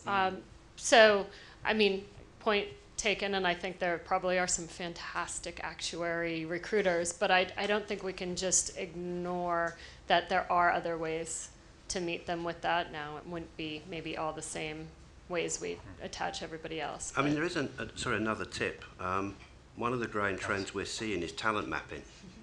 And again, I'm not going to name organisations like everything else I plugged this morning, but I am a one-man plugging machine. Watch me in the new Bond movie, plug in the new BMW, it's wonderful. But there are 2 or 3 organisations that I hugely respect, that if you said to them, here are 25 companies, and what we want you to do is go and actually talent map, they will literally, excuse my terminology, rape and pillage the web to build you a pipeline of potential. Just don't put it up there. Yeah, you know, but they will go and build for you a complete Please don't list. tweet rape and pillage. In a previous life, I was a Viking. Okay, get over it. But no, they will literally talent map for you, and they will come back and say, right, here are the 25 companies you've targeted. Here are the email addresses of every actuary in that organisation. Fees, 7, 10, 15, 20k, but you'll build an awesome pipeline. So, you know, there are organisations doing this right now and doing it really intelligently. So talent mapping, big future. So the only thing I would say is I think I spend a lot of time sort of talent mapping and networking and all of those things, but I guess the issue for me is then converting that into an active candidate, and I think that's where I struggle a bit, I suppose. How have you found LinkedIn for actuaries? Yeah, quite good. I have recruited through LinkedIn, and obviously agencies are very worthwhile to us, but I would be very keen to drive the usage down because especially if we've got more resource internally, but yeah, I have recruited through it, and I do follow actuaries on Twitter, so there are people who do it. Have you got a blog, by the way? Sorry? Have you got a company blog? No. So go and build a blog, start to write content around actuaries, feed in other content about actuaries, get your actuaries in your own organisation to write articles and stories and build a following that way and go for a long-term engagement strategy. It's uber smart, and I'm amazed. You know, the Americans started using blogging for recruitment years ago. We've just not adopted it over in this country, and it is a great way.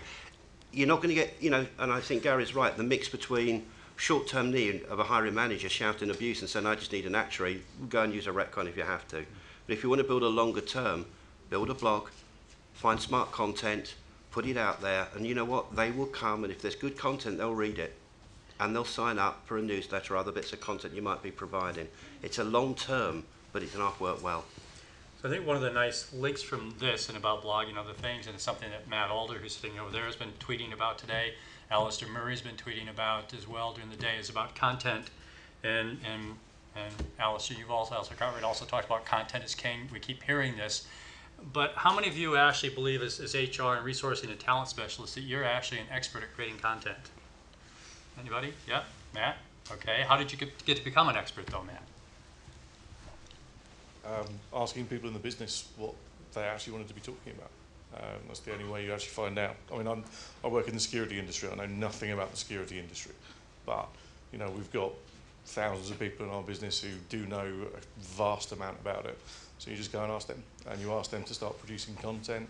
You ask them to start taking pictures. You ask them to start getting involved with groups on LinkedIn. That's how you do it. And as a result, I now know a frightening amount about various odd aspects of the security industry. But the point is, from a content point of view, I can now make a very clear judgment about what works for our audience and what doesn't work for our audience. But that takes time, and it took us probably between 12 months and 18 months to get to a point where there was a level of understanding in recruitment and resourcing where we could actually start saying we can intelligently start putting content out there. Simon, for your company, both because you're doing internal for your own people, but also then as a business for your customers, how do you find that expert internally who can actually write that great content? Well, I think there's two types. There are people who are very good at writing it, and obviously the thought leaders, and you have got a network around the business to find those, because there are also quite a lot of people who maybe have a lot of the thought but aren't very good at actually putting that across. And that comes back to Jennifer's point about being marketing people as well as recruiters, because you can still work with those people, but you take it and then have to put your own slightly more public persona on how they actually write it, because otherwise they can actually put things out there which they're not damaging, but they're certainly not attractive to the outside world. All right, and Gary, when you were running your recruitment business, obviously as recruiters, we spend a lot of our life rewriting job specs. But even were our recruiters even the best people to do that, or did you have specialists who really could focus on writing good content? Well, when it comes to job specs, sorry, in 25 years I've yet to read an exciting one. It is an art. So recruiters, I think, are pretty adept at doing that. All right. Anybody else? Yep, over here we need a microphone down front. Thank you very much. And I'm trying not to pick on Steve McNally to ask him about content because he seems to be hiding. So, I mean, just kind of picking up on your last statement. So, would you say then that it could be seen that the role of the recruiter is evolving? Because to some degree, old school recruiters perhaps would rely more on a job description to recruit for a role, but what we're finding nowadays is with more competition of trying to get good candidates, you need to be able now to actually join groups and understand what the candidates are talking about, analyze the sort of things that they're talking about on Twitter, be able to actually speak the same language as the candidate, and to some degree we are kind of going beyond the typical role of a recruiter and more into a pure subject specialist, which to some degree is kind of like, in a way, acting like a line manager or being that person in your organization who actually does the job itself. So would you say then that maybe the role of the recruiter is evolving and we should kind of pay more attention to, instead of just looking at the job description, actually pay more attention to the skills within the business and being a more pure, thoroughbred specialist almost? That was very detailed, sorry. That just sounds like a yes to that. That's very well put. I think we'll retire now, yeah. No, I agree with that. I think that's a challenge, though, because in most of our businesses, we're in that kind of mode, which is we're an HR person. I don't have time to learn to do all of that stuff.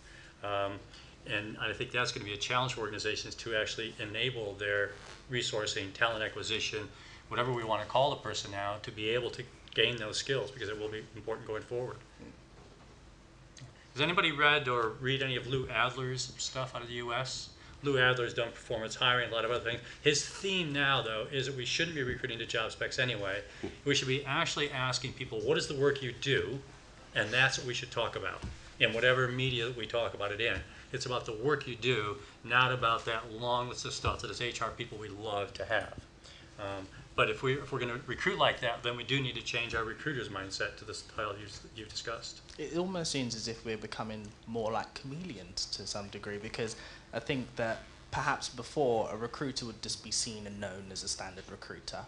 Do you have these skills? Can you do the job? Blah, blah, blah. But now it's almost as if we're trying to pretend to be the candidate or to understand what they're doing. I mean, do you see that as well? I mean, taking the point on about actuaries and recruitment consultancies, I think what is interesting is if you work with a niche recruitment consultancy who really know their subject matter, and often you will find the good consultants in that space have often actually jumped over from the other side of the fence. They may well have taken an operational line role and moved into a recruitment consultancy. What's brilliant about those guys is they know their subject in the way you described it. The funny thing is, as you move towards the in-house recruitment model, which I'm a huge fan of, I make no apology, the danger is in the same way as you had HR generalists, you end up with in-house recruiter generalists who actually can't know the subject matter for every single type of hire. Therefore, the debate becomes, what do you want to be? Now, I happen to agree with you. I think that if you are specialising at Accenture in recruiting UX people, Actually understanding what UX people are doing, understanding their mindset, where they're hanging out, again, looking at the content they're producing, enables you to have a much more meaningful dialogue. Actually, one, when you're looking at their profiles on LinkedIn or some of the weird and wacky sites that UX guys hang out on. So I think, interesting enough, the recruitment consultancy that niches can be a really good friend as long as you can overcome this, oh my God, I'm going to have to pay a fee issue, which many HR professionals have, versus the generalist in-house recruiter, who, to be quite honest, which way do I turn? I've got 25 recs on my desk. We have Jacob Marzen, who's here somewhere today, wrote an interesting blog post this week about hiring SEO people. What are the questions you should be asking them? And if we're asking an SEO specialist the usual questions that HR recruiters asked, you know, what are your job aspirations in 5 years? Well, SEO's only been around for 10. So we're now saying to someone, what are you doing in a half lifetime? So he's right, you know, we're trying to, you have to figure out what the roles are and meet the right skill sets. Gary? I mean, I'd echo everything that Keith has said. I think if the mantra of most chief execs is let's recruit the right people, put them in the right seats, it necessarily follows that anybody that's involved in the attraction, recruitment, onboarding of these individuals is playing a vital role in the well-being of any organisation. And therefore, the way in which you attract those people, I don't think it matters that there are lots of different channels. It's making sure that you use the best channel for you. It might be a recruiter, it might be LinkedIn, it might be your referral scheme, but it's actually making sure that you've got the expertise in-house to know which is the most appropriate. Might even be your CV database if you could do something with it, like send out 20 referrals saying to 20 actuaries, hey, do you know any other actuaries? Yeah, yeah. I mean, if the market can be commoditised, it's going to be commoditised. Simon, how do we get our corporate management to enable us as HR, recruitment, resources, talent acquisition specialists to actually be able to do all of this stuff that we all know inherently we want to do?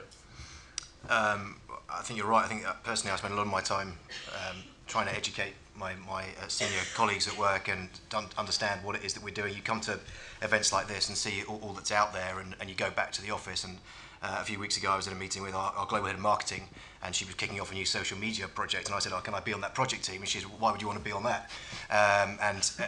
She had no clue as to where the link was between the two. So I think yeah, you've got to keep doing that. But I think the other key thing you do is that when you're trying to hire people into recruitment roles in your organisation, you've got to be really, really picky these days as to who you take. You don't just take people who have been necessarily good in recruitment. The skill set that you need is very, very broad, coming back to the comedian piece, and you really want people who haven't maybe just done one thing throughout their career. They've got a breadth, whether it's in industry or in terms of skill sets, that they've done different things. All right. Final word, Gary? Well, on this specialisation, I think that's absolutely key. I mean, there are particular markets which I think still remain very candidate driven, and if you've got the in-house expertise, fantastic. If you haven't, then don't be afraid to go and use a recruitment company. All right. Keith, final word from you?